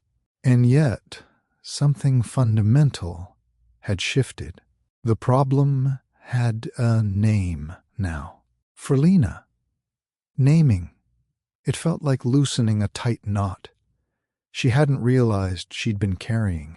She noticed it in small ways, how she breathed more deeply when she spoke to Aaron, how she no longer rehearsed her words before saying them, how she stopped scanning his face for signs of disappointment before finishing a sentence. For Aaron, naming it brought a different kind of clarity. He realized how often he'd treated uncertainty as something to manage alone, how quickly he defaulted to internal problem-solving instead of shared reflection. That week, when his manager asked if he could cover a few extra evening shifts for a bit, Aaron didn't answer right away. "Let me check," he said. The pause felt significant. That evening he mentioned it casually while they were making dinner. Pasta from a box, sauce from a jar, nothing fancy. "It would help the team," he said. "But I don't want to assume it works for us." Lena leaned against the counter, thinking. "I'm not against it," she said. "I just don't want it to become the default." "That makes sense," Aaron replied. "What would feel fair?" They talked it through, not perfectly, not exhaustively, but intentionally. This was another lesson unfolding in real time. Problems don't need immediate solutions to stop causing harm. Sometimes they just need shared awareness. They didn't decide how many extra shifts Aaron would take long term. They decided how they would decide together. That distinction mattered. A few days later, Lena met Marissa, for lunch near her office. They sat at a small cafe with wobbly tables and too loud music, leaning in to hear each other. "You seem steadier," Marissa observed between bites. "Still stressed, but different." Lena smiled faintly. "I think I stopped pretending I wasn't." Ma-E laughed softly. "That tracks." They talked about the living arrangement, about timelines and money. Lena admitted she sometimes felt guilty for wanting more when things were technically fine. Marissa shook her head. "Fine isn't the same as right," she said. "And you're allowed to watch your own life." The words settled in Lena's chest. Loud? That night, Lena wrote a short list in her phone. Not goals, not demands, just truths she was learning to honor. Discomfort is information. Clarity is kinder than silence. Wanting stability doesn't make me demanding. She didn't show the list to Aaron. She didn't need to. The practice was internal. Aaron was doing his own version of this work. He noticed how often he said it's fine without checking if it was true. How his instinct to minimize tension sometimes prevented meaningful discussion. He began asking himself a new question before responding to situations. Am I choosing ease, or am I choosing honesty? Sometimes the answer surprised him. One evening, after a long day, Aaron came home visibly drained. Lena noticed immediately. "Do you want to talk, or do you want quiet?" she asked. Aaron paused. In the past, he would have said quiet. It felt safer, less demanding. But he tried something different. "Talk," he said. "Just a little." They sat on the edge of the bed while he explained the situation at work. Not just the logistics, but how it made him feel. Overextended, responsible, afraid of letting people down. Lena listened without interrupting. When he finished, she reached for his hand. "You don't have to carry all of that by yourself," she said. The words hit him harder than he expected. Educationally, this moment underscored something crucial. Naming feelings doesn't create dependency. It creates connection. As the weeks passed, the urgency around their situation softened, not because it disappeared, but because it was no longer isolating. They began looking at apartment listings together, casually at first, then more deliberately. They toured places without committing, asked questions, took notes, learned what mattered to each other in ways they hadn't anticipated. Aaron cared more about light than he'd realized. Lena cared more about quiet. They didn't argue about it. They learned, and learning together felt like progress. One night, as they walked back to Marissa's house after a showing that hadn't quite worked, Lena said something that surprised herself. "I'm glad this isn't perfect," she admitted. "I think if it were, we might not be paying attention." Aaron smiled. "I was thinking the same thing." They stopped on the sidewalk. The house just ahead of them. porch light glowing. It still didn't feel like home, but it no longer felt like a mistake. That was the quiet reward of naming problems early. You gave yourself the chance to grow before resentment hardened into narrative. Lena realized she wasn't waiting anymore. Not for circumstances to change, not for fate to intervene. She was participating actively in the shaping of her life. Marriage, she was learning, wasn't about avoiding the wrong choices. It about responding honestly to the right signals. And the signals were everywhere. Once you learned how to listen.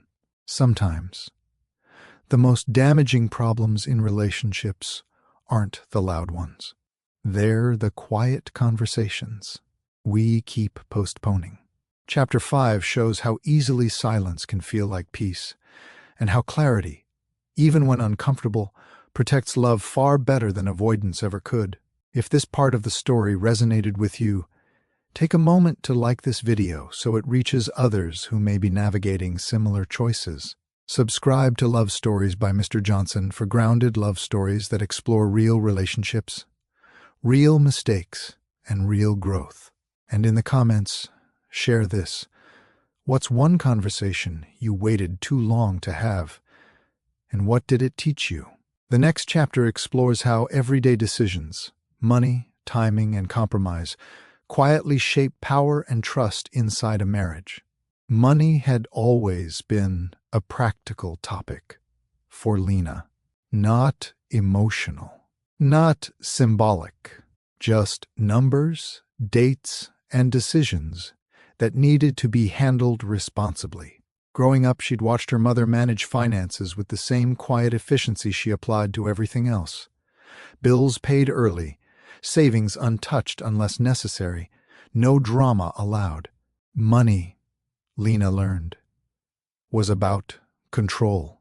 Aaron saw it differently. In his family, money had been a source of tension and temporary relief. Extra cash smoothed things over after arguments. Shortfalls ignited them. There were periods of abundance followed by sudden tightening, explanations that arrived after decisions had already been made. Money, Aaron learned, was about pressure. So when the subject began to surface more frequently in their marriage, it carried more weight than either of them expected. It started with something small. They were sitting on the couch in the guest room one evening, laptops open, browsing apartment listings. Lena had a spreadsheet going. Rent ranges, neighborhoods, estimated utilities. Aaron scrolled casually, pausing when something caught his eye. "This one's a little higher than we talked about," Lena said, not critically, just observant. Aaron nodded. "I know, but it's closer to work. Fewer late nights getting home." "That's true," she said, "but it would tighten things." Aaron hesitated. "We could manage." The word manage landed differently for each of them. For Lena, it sounded like risk. For Aaron, it sounded like effort. They both felt it, the subtle shift in the room. Not conflict yet, just awareness. They didn't push it that night. They bookmarked the listing and closed their laptops. But the conversation lingered, unfinished. Over the next week, money threaded its way into ordinary moments. A casual comment about groceries, a question about upcoming expenses, a reminder about Aaron's lease timeline. None of it, he did. None of it was hostile. But Lena noticed something she hadn't before. Money conversations made her tighten inward, the way she did when she felt responsible for preventing future instability. Aaron noticed something too. Discussions about timing made him restless, like he was being asked to wait indefinitely for a life he was ready to begin. Educationally, this was an important moment in their story, because money, in relationships, is rarely just about money. It's about safety. It's about power. It's about whose anxiety gets prioritized. One evening, Aaron brought it up directly. "I don't want us to be so careful that we're always postponing," he said, sitting across from Lena at the small kitchen table. "I don't want later to become a habit." Lena met his gaze. "And I don't want us to rush into something that adds stress we don't need." Both statements were true. That was the problem. They pulled out numbers, looked at budgets, ran scenarios. Lena felt calmer with data in front of her. Aaron appreciated the clarity, but felt constrained by it. Eventually, Lena closed her laptop. "I need to say something," she said slowly. "This isn't just about rent for me." Aaron waited. "I spent a long time building stability," she continued. "I don't want to feel like I'm giving that up to prove we're moving forward." Aaron nodded. "I get that," he said. "For me, it's about momentum. I don't want to feel like we're stuck because we're afraid to stretch." There you was. Two valid needs pulling in opposite directions. This was not a problem to solve quickly. It was a tension to manage thoughtfully. They didn't reach a final decision that night. Instead, they did something new. They named the values underneath their positions. Lena valued security. Aaron valued progress. Neither was wrong, but unchecked, either could dominate. They agreed on a temporary compromise, not a solution, just a next step. They would set a clear timeline for decision-making, not open-ended, not rushed, defined. 6 weeks. In that time, they would keep looking, keep talking, keep adjusting expectations. At the end of 6 weeks, they would choose together. That agreement brought unexpected relief, not because it answered everything, but because it respected both of them. Educationally, this moment highlighted a crucial lesson. Compromise isn't about meeting in the middle. It's about honoring the fears on both sides. Over the following days, Lena noticed her anxiety ease. The timeline gave her structure. She had plan, prepare, think. Aaron noticed his restlessness settle. There was movement now, even if it wasn't immediate. A direction. They began approaching the apartment search differently, not as a test of who would give in, but as a joint project. They discussed trade-offs openly. Would more space mean less flexibility elsewhere? Would a shorter commute be worth a tighter budget? What mattered more now? And what could wait? Sometimes the conversations were tiring. Sometimes they looped back on themselves. But they stayed engaged. One afternoon, after touring a place that felt almost right, they sat in the car in silence. "I don't want us to win against each other," Lena said quietly. Aaron looked at her. "Me neither." The statement felt important. They weren't negotiating a contract. They were shaping a life. That realization reframed everything. Money was no longer just numbers. Timing was no longer just patience. Compromise was no longer sacrifice. It was collaboration. They didn't know yet which apartment they would choose, or how the numbers would settle, or how long it would take before everything felt stable. What they knew was this: rushing would cost them trust, and delaying without intention would cost them momentum. So they stayed in the tension together, and in doing so, they learned one of the most difficult educational lessons of partnership. There are seasons when love asks you not to choose quickly, but to choose consciously. When compromise feels unequal. The idea came from Aaron on a Thursday night, said almost casually, as if it hadn't been turning over in his mind for days. They were sitting on the bed in the guest room, laptops closed, the apartment listings temporarily abandoned. Lena was folding laundry into neat piles. Aaron watched her for a moment before speaking. "What if I break my lease early?" he asked. Lena paused, a shirt half folded in her hands.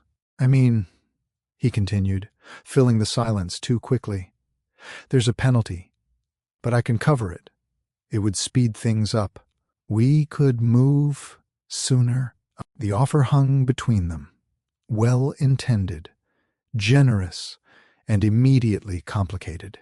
Lena set the shirt down carefully.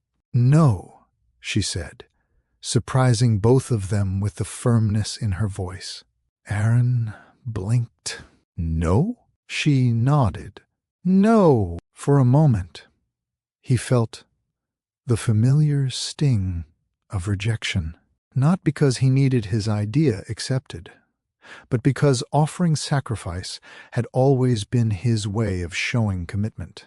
Growing up, compromise had meant giving more, bending further, absorbing cost quietly. Lena saw the reaction flicker across his face and softened her tone. "It's not that I don't appreciate it," she said. "I do. I just don't want us to solve this by you taking the hit alone." Aaron frowned slightly. "But I can handle it." "I know," Lena replied. "That's exactly why I'm saying no." She took a breath, choosing her words carefully. "I've spent a lot of time watching people make sacrifices that felt noble in the moment and resentful later," she said. "I don't want our progress to come from one of us absorbing all the discomfort." The words landed heavily. Aaron leaned back against the headboard, staring at the ceiling. For a moment, he didn't know what he was feeling, only that something old had been challenged. Educationally, this moment exposed a common misunderstanding in relationships. Sacrifice is often mistaken for fairness. Aaron had offered what felt like proof of commitment. Lena had refused what felt like imbalance. Neither of them was wrong. They were just operating from different definitions of love. Aaron sat up. "It feels strange," he admitted. "Like I'm doing something wrong by offering." "You're not," Lena said. But I don't want us to build a pattern where one person gives up more so the other can feel okay. Silence followed, not tense, but thoughtful. Aaron thought of his parents again. The cycles of overgiving and quiet resentment that followed, of how often peace had been purchased with one person swallowing more than their share. He didn't want that story. Okay, he said finally. Then what does compromise look like to you? Lena smiled faintly. Shared discomfort, she said. Not heroic gestures. That phrase stayed with him. Over the next few weeks, they practiced it. Shared discomfort meant both adjusting expectations. It meant choosing apartments that weren't perfect for either of them. It meant sitting with the frustration of waiting instead of forcing relief through sacrifice. Some days, Aaron felt impatient. He wanted motion, evidence, a sign they were moving forward. Some days, Lena felt anxious. She worried about overextending, about the thin line between stretching and straining. They talked about it. Not every time, not perfectly, but often enough that neither felt alone in their concern. One evening, while reviewing budgets again, Aaron sighed. I don't want you to feel like you're holding us back, he said. Lena looked at him. And I don't want you to feel like you're dragging me forward. They laughed softly at the symmetry of it. Educationally, this was the heart of the lesson. Compromise that protects dignity on both sides builds trust. Compromise that creates silent imbalance erodes it. Eventually, the 6-week timeline arrived. They sat at the small table with coffee and notebooks, not to argue, but to decide. They chose an apartment that felt modest but intentional. Not the cheapest, not the most impressive, but one that allowed both of them to breathe. The kitchen was small. The floors creaked. The windows faced east, letting in soft morning light. The lease had both their names on it. Signing it felt different than the courthouse had. Slower, heavier, more deliberate. On the drive back to Marissa's house, the car was quiet.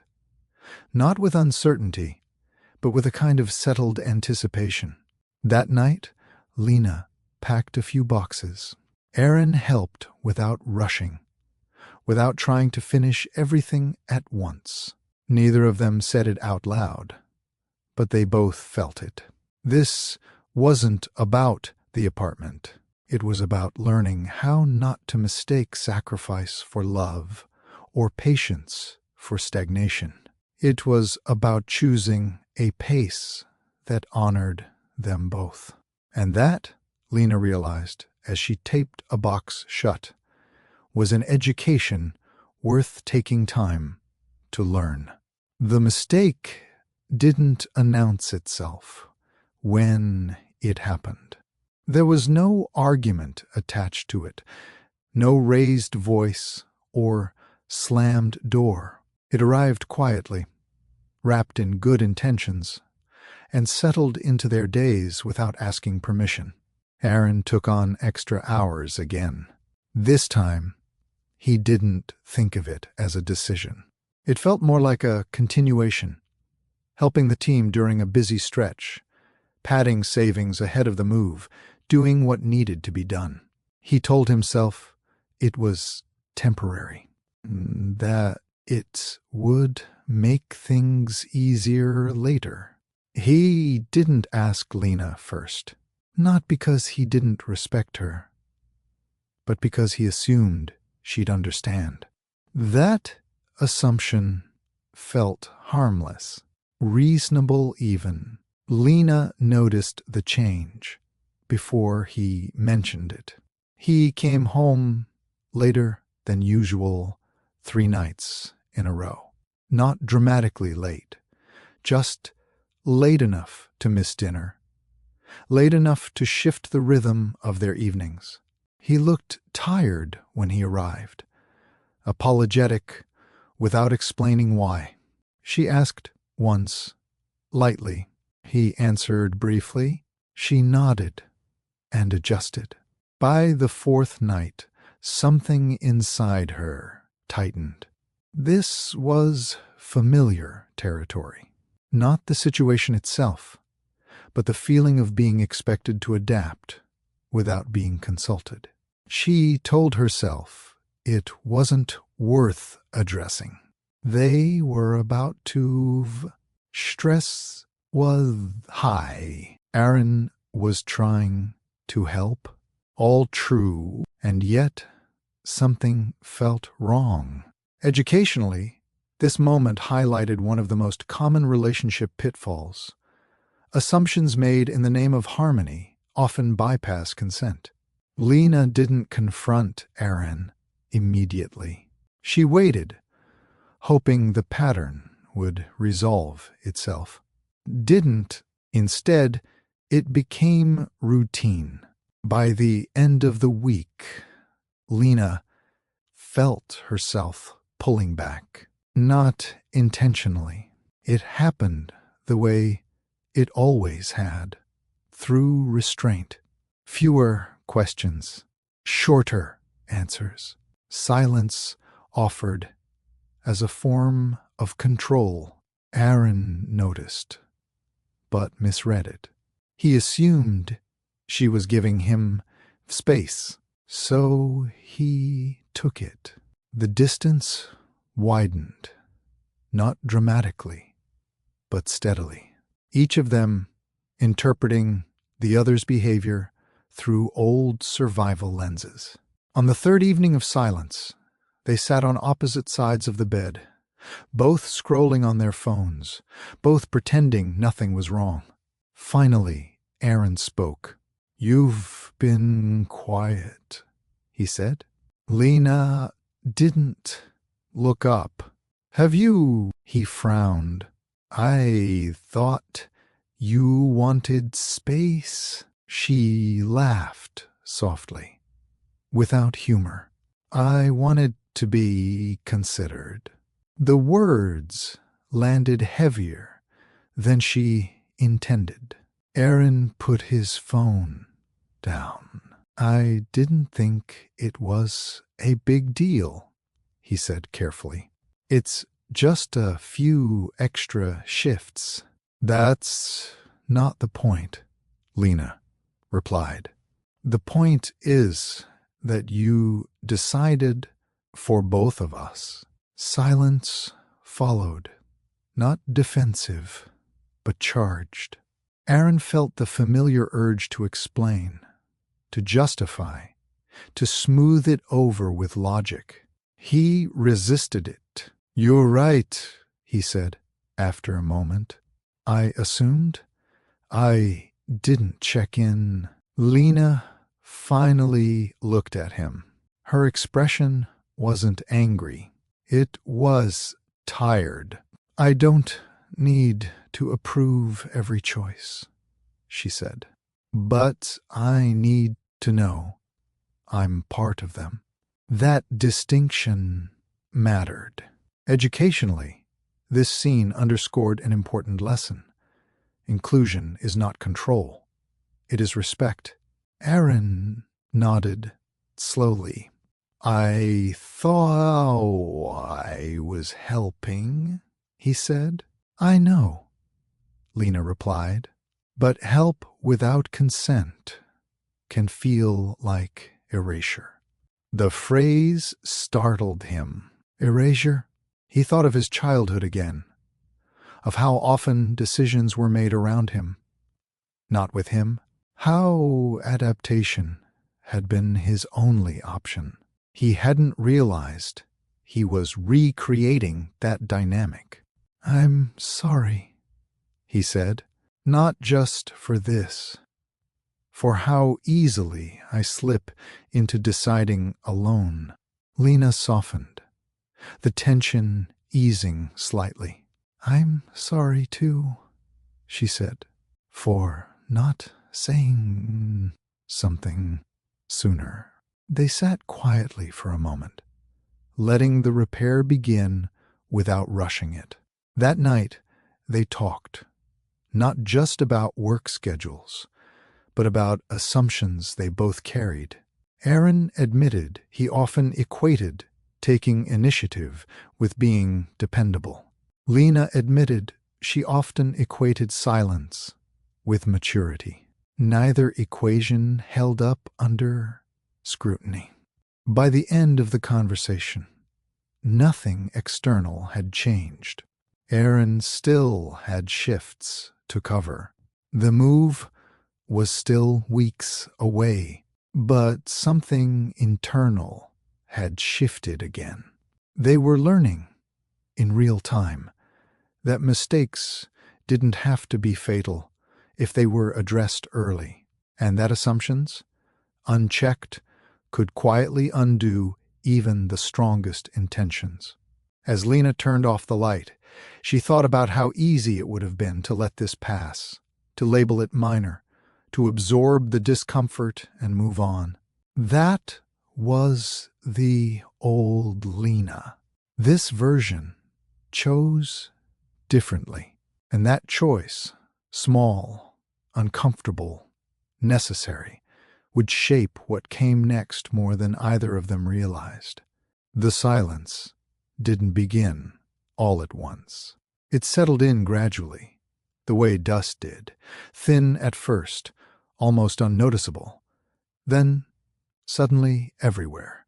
It wasn't hostile, wasn't loud.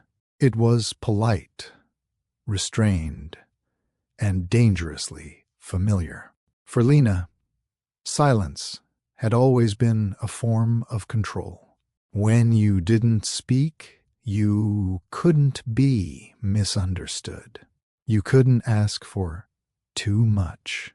You couldn't expose a need someone might not meet. For Aaron, silence had always meant wait it out. Let emotions cool. Don't add fuel. Don't make things worse. Together, those instincts created a quiet standoff neither of them intended. The first day after their conversation about the overtime, things felt tentative but manageable. They spoke in logistics: who was cooking, what time Aaron would be home, whether the boxes needed more tape. Polite, functional. By the second day, the emotional gap widened. Aaron noticed Lena no longer filled silences with casual conversation. She answered questions, but didn't elaborate. She moved through the house efficiently, almost professionally. He told himself she needed time. Lena noticed Aaron stopped checking in altogether. He didn't ask how she was feeling. He didn't revisit the conversation. He moved carefully, as if afraid to misstep. She told herself he didn't want to deal with it. Neither interpretation was entirely true. On the third day, the silence became heavy enough to demand attention. They were both home earlier than usual, an unplanned overlap. Lena sat on the bed, folding laundry. Aaron leaned against the doorframe, watching her for a moment before speaking. "This feels bad," he said quietly. Lena paused, then nodded. It does? The admission cracked something open. I don't want us to do this, Aaron continued. Disappear into silence and call it peace. Lena looked up at him, eyes steady. Then don't disappear. The words weren't sharp. They were tired. Aaron sat down beside her. I thought giving you space was respecting you. I needed engagement, Lena replied. Not distance. They sat there, close but not touching, the air between them finally shifting. Educationally, this moment carried a crucial lesson many couples never learn. Silence doesn't resolve tension. It preserves it. Aaron spoke first. When things get quiet, my instinct is to wait, he said. Growing up, saying the wrong thing made things explode. Silence felt safer. Lena nodded slowly. For me, silence meant independence. If I didn't speak, I didn't have to risk being disappointed.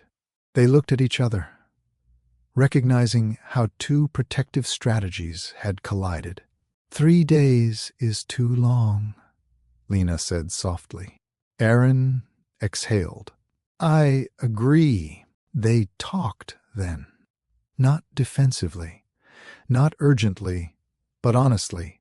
They named what the silence had felt like. They acknowledged how easy it would have been to let it stretch longer.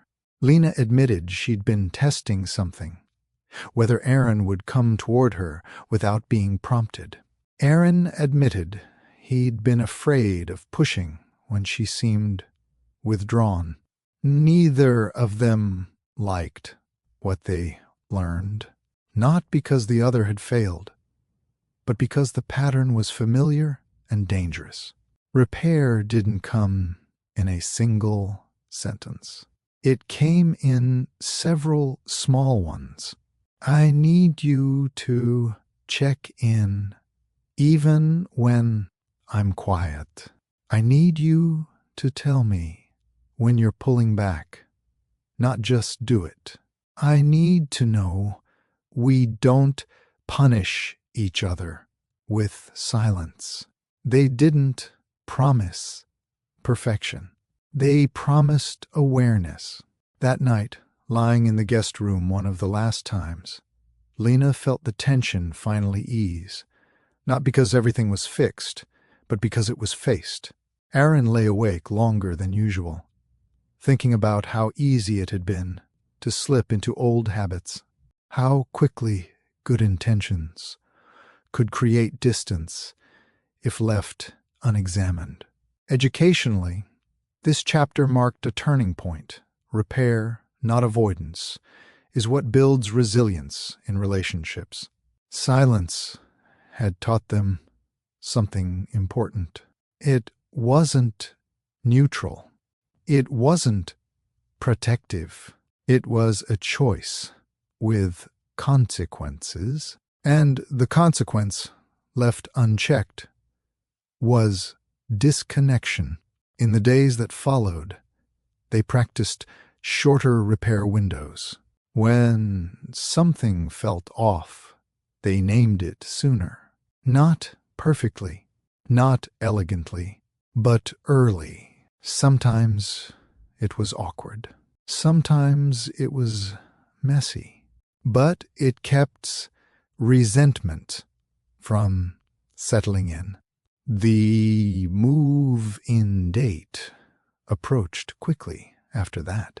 Boxes lined the walls. Schedules shifted. Stress rose. But the silence didn't return. They were learning something neither had been taught growing up. Healthy relationships aren't quiet. They're communicative, and sometimes The most educational moments aren't the ones where love feels easy, but the ones where repair proves possible. The apartment didn't feel like home right away. It smelled faintly of fresh paint and dust, the kind of neutral scent meant to offend no one. The floors creaked more than Lena expected. The kitchen counters were smaller than the photos suggested. Sunlight spilled in through the east-facing windows each morning, bright and unapologetic. It was imperfect, and it was theirs. The first week after the move was a blur of boxes, takeout containers, and half-assembled furniture. They worked side by side, without much conversation, both too tired to reflect deeply on what they were doing. Still, something was different. They weren't borrowing space anymore. They weren't adjusting to someone else's rhythm. Every choice, where to put the couch, which drawer held utensils, how late the lights stayed on, belonged to them. Ownership brought relief. It also brought friction. The first real conflict arrived on a Sunday afternoon over something absurdly small. Aaron left dishes in the sink overnight.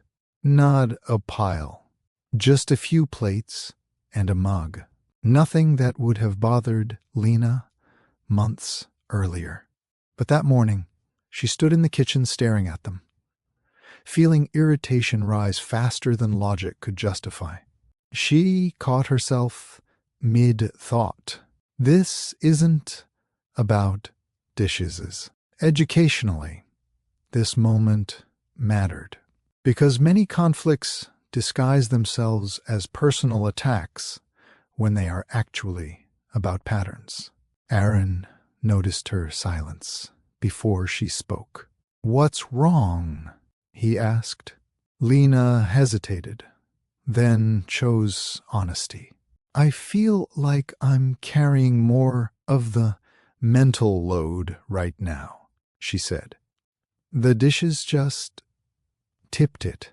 Aaron frowned, not defensively, but thoughtfully. "I didn't realize," he said. "I thought we were both exhausted." "We are," Lena replied. "That's kind of the point." They talked it through slowly, not arguing about plates, but about adjustment, about how new environments disrupted routines, about how stress revealed habits they hadn't noticed before. Aaron admitted he defaulted to clean up later when he felt overwhelmed. Lena admitted clutter heightened her anxiety more than she liked to admit. Neither felt attacked. That was new. They were learning to separate behavior from intent. To ask, what pattern is this pointing to? Instead of what does this say about you? The lesson surfaced again a few days later. Aaron forgot to forward an important email about utilities. Lena found out when the service provider called. She felt the familiar surge. "I have to catch everything." She paused. "Hey," she said, handing him the phone. "I need help staying on top of this together." Aaron apologized immediately, but Lena didn't stop there. "I'm not mad," she said. "I just don't want us to fall into roles without choosing them." The statement surprised him. Roles without choosing them. That phrase reamed the moment. Educationally, this was the core of Chapter 8's lesson. Stress doesn't create problems. It exposes default patterns, and patterns, once visible, could be adjusted without blame. They started doing something intentional at the end of each day, checking in briefly. Not a meeting, not a debrief, just two questions. What worked today? What felt heavy? Sometimes the answers were small. Sometimes they revealed deeper tensions. But asking regularly prevented accumulation. One evening, as they sat on the floor surrounded by unpacked boxes, Aaron said something that surprised himself. "I'm realizing how often I interpret stress as failure," he admitted. "Like if something feels hard, it means I'm doing it wrong." Lena looked at him. "I interpret stress as responsibility," she said. "Like if something feels hard, it's because I need to manage it better." They laughed quietly at the contrast. Neither interpretation left much room for grace. That night, lying in their new bed, Lena felt a strange mix of exhaustion and steadiness. The discomfort hadn't disappeared, but it no longer felt personal. This was the difference. Problems weren't indictments. Tension wasn't betrayal. Conflict wasn't collapse. It was information. The apartment began to take shape slowly. Boxes emptied. Pictures went up. Routines formed. More importantly, so did awareness. They were learning to read each other not as adversaries, but as systems shaped by history, stress, and intention. That learning didn't make everything smooth, but it made things workable, and work, they were discovering, was not the enemy of love. It was the evidence of care.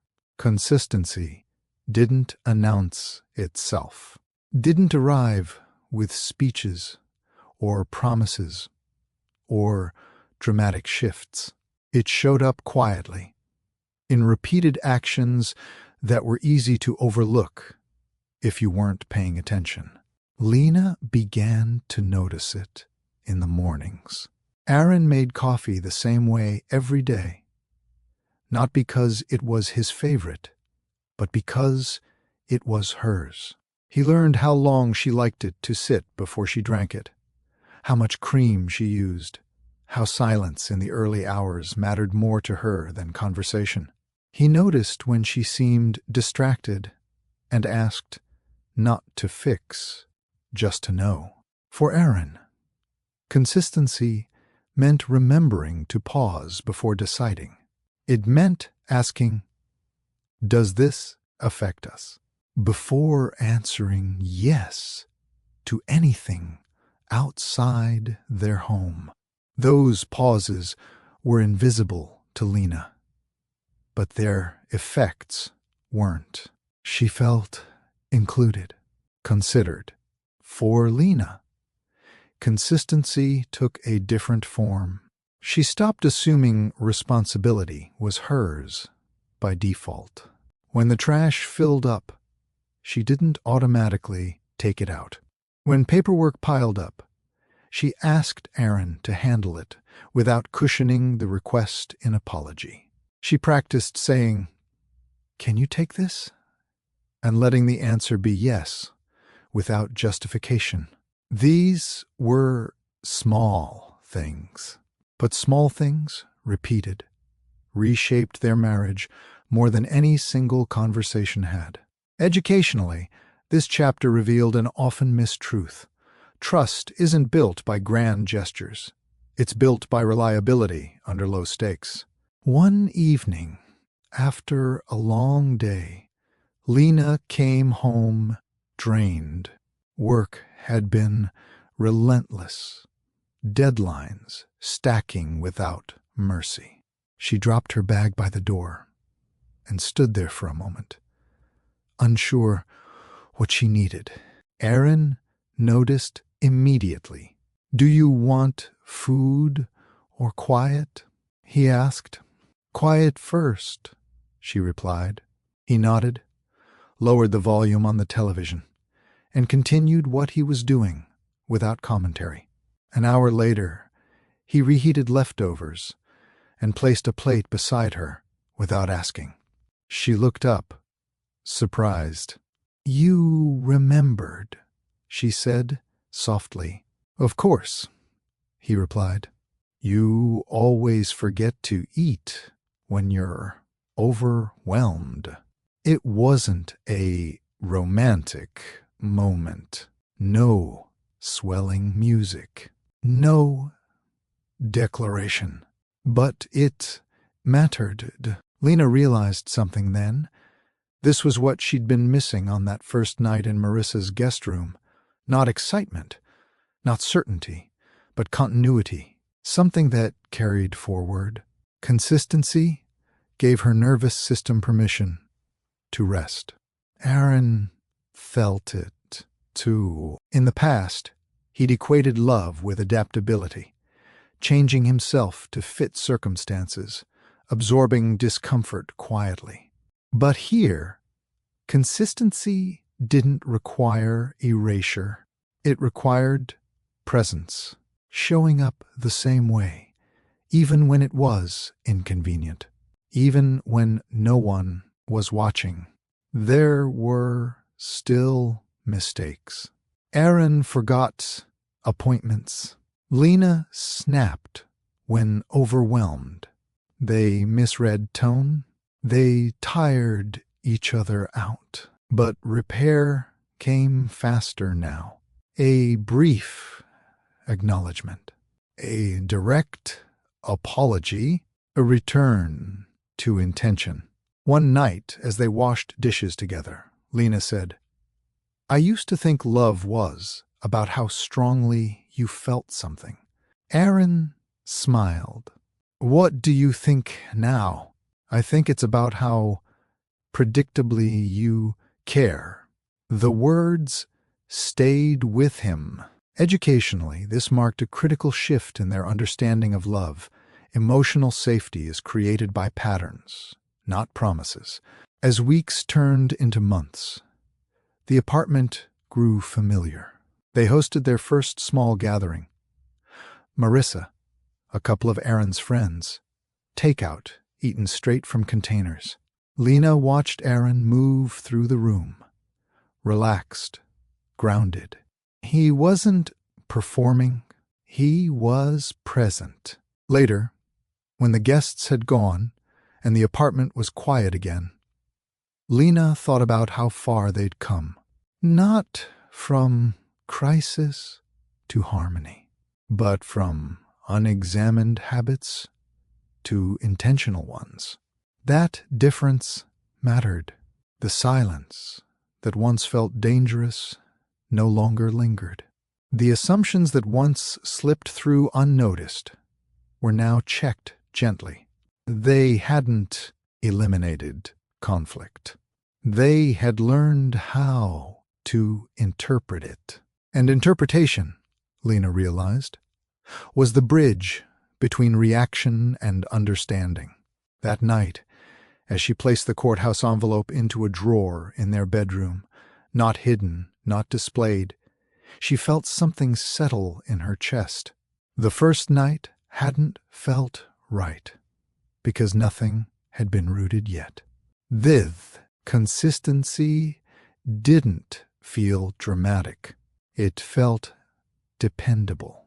And for the first time in her life, Lena understood that dependable wasn't boring. It was transformative. The apartment began to change them in ways Lena hadn't anticipated.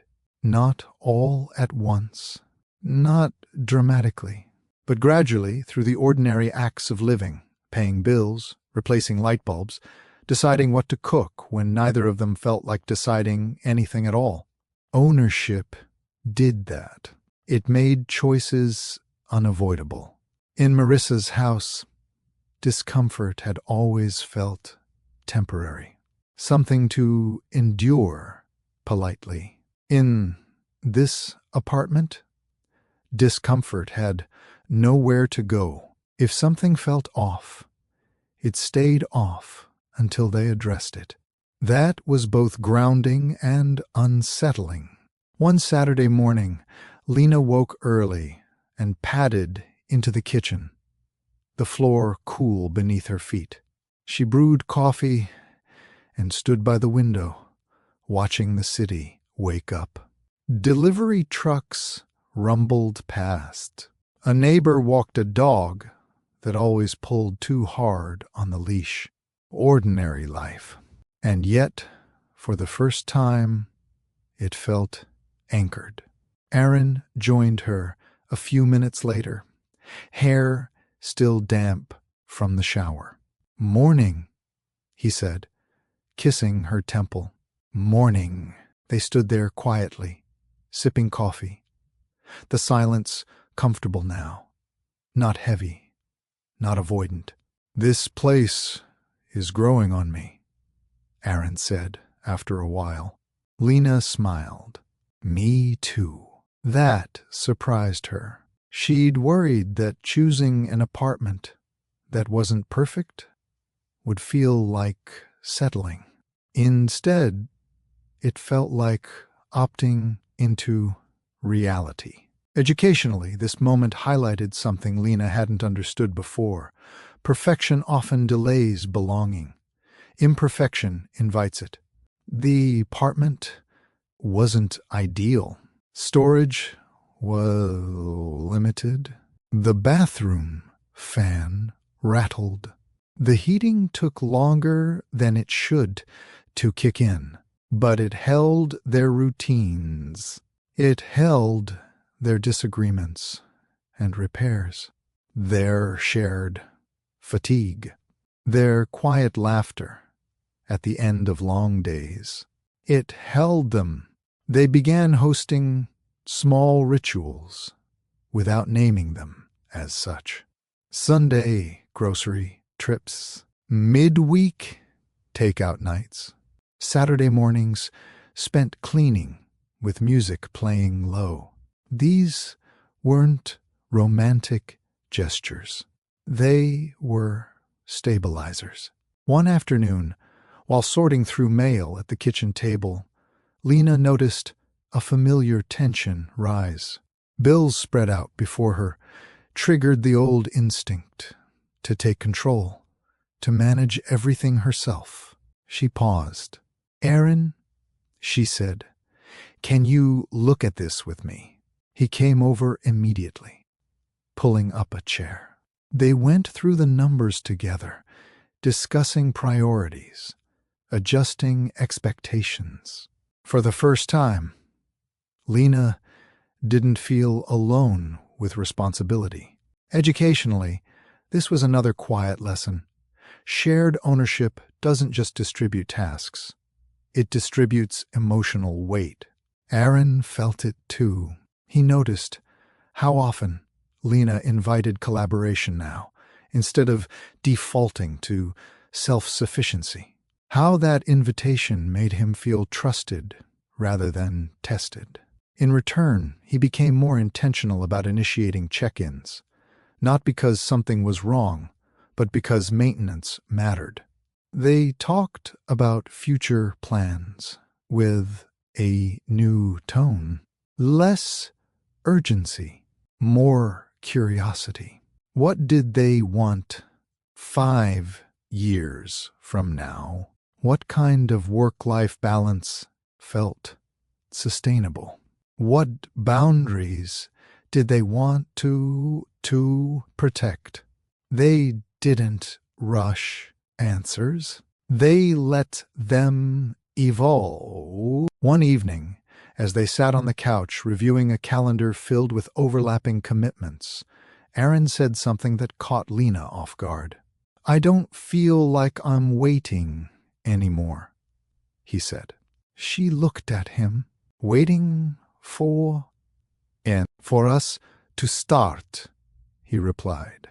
The words settled softly. Lena thought back to that first night in Marissa's guest room. The unease, the sense of suspension. She realized how far they'd come. Not by eliminating uncertainty, but by engaging with it differently. They weren't waiting for life to begin. They were participating in it. That understanding reshaped how Lena viewed fate. Fate wasn't the moment they met. It wasn't the courthouse ceremony. It wasn't even the yellow light that prompted the U-turn. Fate was the accumulation of choices they'd made since then, each one slightly more honest than the last. Educationally, this reframing mattered. Destiny is often mistaken for direction when it's actually responsiveness. Later that night, as Lena prepared for bed, she opened the drawer where she kept the courthouse envelope. She didn't take it out. She just made sure it was still there, not as proof of marriage, but as proof of attention. The envelope reminded her of the first small choice she'd made not to ignore discomfort. This apartment reminded her of the many choices that followed. Neither was perfect. Both were intentional. And intention, Lena was learning, was the quiet force that turned a space into a home. Lena didn't think about the envelope every day. Weeks passed when it stayed tucked away in the drawer without crossing her mind. Life filled the space. Work deadlines, grocery lists, the steady rhythm of evenings spent cooking or collapsing quietly on the couch. But some objects hold meaning without demanding attention. One afternoon, while reorganizing the bedroom, Lena pulled the drawer open to make room for winter clothes. The envelope slid forward slightly, its corner catching on the fabric of a sweater. She stopped. It was still thin, still unremarkable, still easy to overlook. She sat on the edge of the bed, holding it in her hands, feeling the faint texture of paper against her palms. The courthouse receipt inside hadn't changed. The date printed at the top felt farther away now, not because it mattered less, but because so much had happened since. That first night as a wife had felt disorienting. Wrong in a way she hadn't had words for yet. She'd worried then that the feeling meant something was broken. Now, she understood it differently. It had been an early warning system, one she'd almost ignored. Aaron found her there a few minutes later. "You okay?"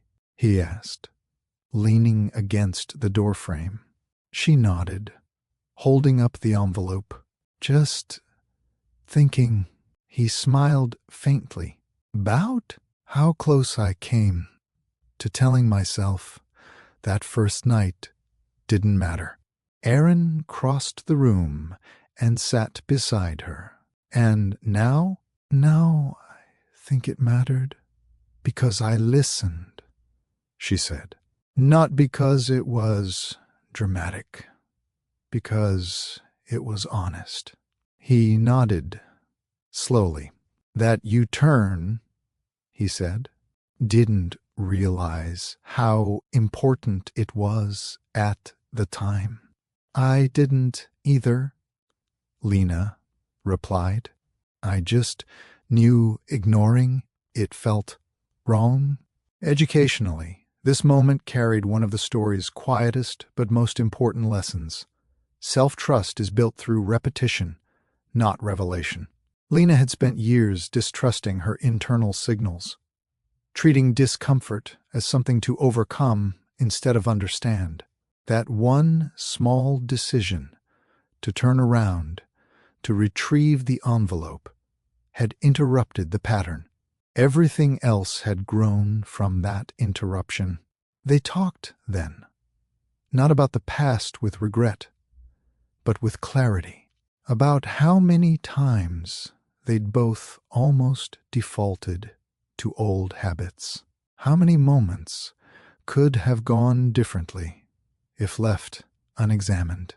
Aaron admitted something he hadn't said before. I used to think being adaptable was always good, he said. I didn't realize how often it meant not asking myself what I needed. Lena squeezed his hand. I used to think being independent meant not needing reassurance, she said. I didn't realize how often it meant not letting anyone in. They sat quietly, letting the shared recognition settle.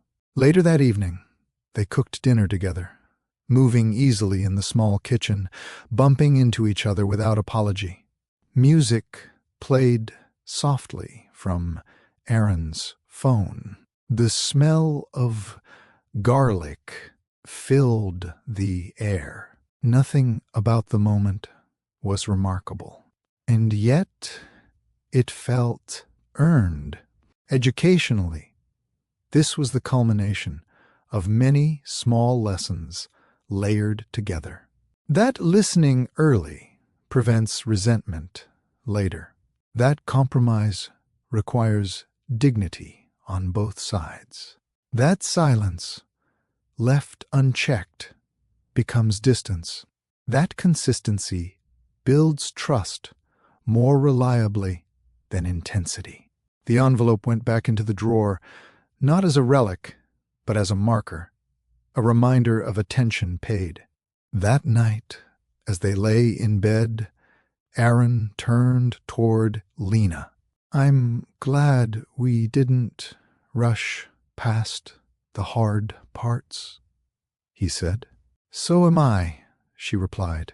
I think rushing would have cost us more than waiting ever did. They didn't romanticize what they'd been through. They didn't pretend it had been easy. They simply acknowledged that effort had mattered, and that effort had changed them. Lena drifted to sleep, thinking about how fate had been described so often as something fixed, something external. But this felt different. Fate wasn't a force that carried them forward. It was the quiet accumulation of moments when they chose to notice, to speak, to stay present instead of retreating into habit. It was the decision to open a drawer instead of closing one. And that understanding prepared her for what came next, not as a dramatic turn, but as a steady continuation. Marriage did not become easier with time. It became clearer. That distinction mattered to Lena more than she expected. She had grown up believing that effort was something you applied until stability arrived, until things settled into place and stayed there. But living with Aaron taught her something quieter and more demanding. Stability wasn't a finish line. It was maintenance. Months passed. Seasons shifted. The apartment changed with them. Windows opened in spring, fans humming in summer, heavier blankets folded out when the air cooled again. Life continued at a pace that was neither dramatic nor dull, just full, and in that fullness, Lena noticed the absence of fantasy. There were no sweeping gestures that erased doubt forever. No moment when everything suddenly made sense and stayed that way. What there was instead was accountability. When Aaron overcommitted at work again, not dramatically, not disastrously, he noticed it himself this time. "I said yes too fast," he admitted one evening, rubbing his eyes. "I need to fix that." Lena didn't have to want it out. She didn't have to withdraw to be seen. That felt like progress. When Lena felt the familiar urge to take over planning a family visit, to manage every detail so nothing could go wrong, she stopped herself and asked Aaron to handle part of it. Not because she couldn't, because she didn't want to alone. That felt like trust. Educationally, this was the most important shift of all. Growth in marriage is not about becoming someone new. It's about interrupting old reflexes before they run the show. They still disagreed. Sometimes about money. Sometimes about time. Sometimes about how much energy to spend on other people. But disagreements no longer felt threatening. They felt informative. One evening, after a long discussion about future plans, Lena said something she hadn't realized she believed until it left her mouth. "I don't need us to be certain," she said. "I just need us to be honest when we're unsure." Aaron smiled softly. "I can do that." She believed him, not because he promised, but because she'd watched him practice. Marriage without fantasy required letting go of the idea that love should insulate you from discomfort. It required accepting that clarity often arrived after effort, not before. Lena thought again of that first night. The borrowed room, the pale blue walls, the dresser that wasn't hers. She understood now why nothing had felt right. It wasn't the house. It was the absence of shared grounding. Now, lying in a bed that creaked in familiar ways, surrounded by choices they had made together, she felt something steadier than certainty. She felt dignity. Educationally, this was the earned truth of their story. Love does not ask you to disappear. It asks you to participate. Aaron felt it too. He no longer equated calm with connection. He had learned that real closeness sometimes required uncomfortable conversations, revisiting decisions, and slowing down when his instinct was to smooth things over. He didn't feel less peaceful. He felt more present. That presence showed up in small, consistent ways. Checking in before deciding, apologizing without defensiveness, listening without waiting for his turn to speak. None of it was cinematic. All of it mattered. They were not extraordinary people living an extraordinary story. They were two adults learning how not to repeat what they'd been taught when it no longer served them. That learning was ongoing. One night, while folding laundry together, Lena laughed suddenly. "What?" Aaron asked. "I just realized something," she said. "If someone asked me what changed after we got married, I wouldn't know how to answer." Aaron considered that. Maybe that's the point. Maybe it was. Marriage hadn't transformed them. It had revealed them to themselves and to each other. That revelation wasn't always comfortable, but It's honest. And honesty, Lena had learned, was a far better foundation than fantasy ever could be. On an ordinary Tuesday evening, months after the move, long after the boxes were gone, Lena came home later than usual. Work had stretched beyond its planned boundaries, meetings overlapping, decisions piling up without resolution. By the time she unlocked the apartment door, her shoulders ached with fatigue that wasn't physical. The lights were on in the living room. Aaron sat on the couch with his laptop open, glasses on, deep in concentration. He looked up when she entered. "Hey," he said. "Long day?" She nodded. "Longer than I expected." He closed the laptop without hesitation. "I was about to make dinner. Want to eat now or decompress first?" She dropped her bag by the door and exhaled. 5 minutes? Then food. "Done," he said. Lena watched him disappear into the kitchen and felt something familiar, but changed, settle in her chest. Not excitement, not relief. Recognition. This was the life they'd built. Quietly, intentionally. She sat on the couch and stared at the wall for a moment, letting her mind wander back to that first night again. Not with discomfort now, but with clarity. She remembered standing in Marissa's guest room, staring at the unfamiliar dresser, trying to convince herself that logic should be enough. That love, defined narrowly, would carry her through anything that didn't quite fit. She remembered how close she'd come to dismissing the feeling entirely. If she'd driven straight through that yellow light, if she'd told herself the unease didn't matter, something essential would have been lost. Not the marriage.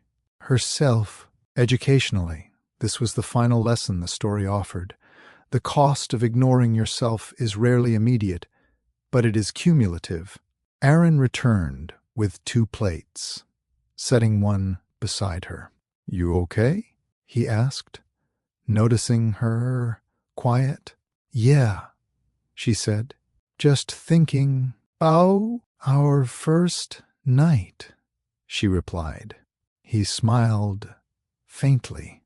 "That feels like a lifetime ago." "In some ways," she said. "In others, it feels like the beginning of everything." They ate together, unhurried, the rhythm familiar. Afterward, they washed dishes side by side, shoulders bumping gently, moving without choreography. Later, as they prepared for bed, Lena opened the drawer one last time and took out the envelope. And Aaron watched her from the doorway. "I think I'm ready to let this go," she said. He tilted his head. "You don't have to." "I know," she replied. "But I want to." She didn't tear it up. She didn't throw it away dramatically. She placed it in a small box on the closet shelf. Keepsakes, documents, things that had mattered once and still did, just differently. The envelope no longer needed to remind her to listen. She had learned how. That night, lying beside Aaron, Lena felt something she hadn't known how to name before. Not certainty, not permanence, but earned dignity. Their love wasn't a fantasy that promised ease.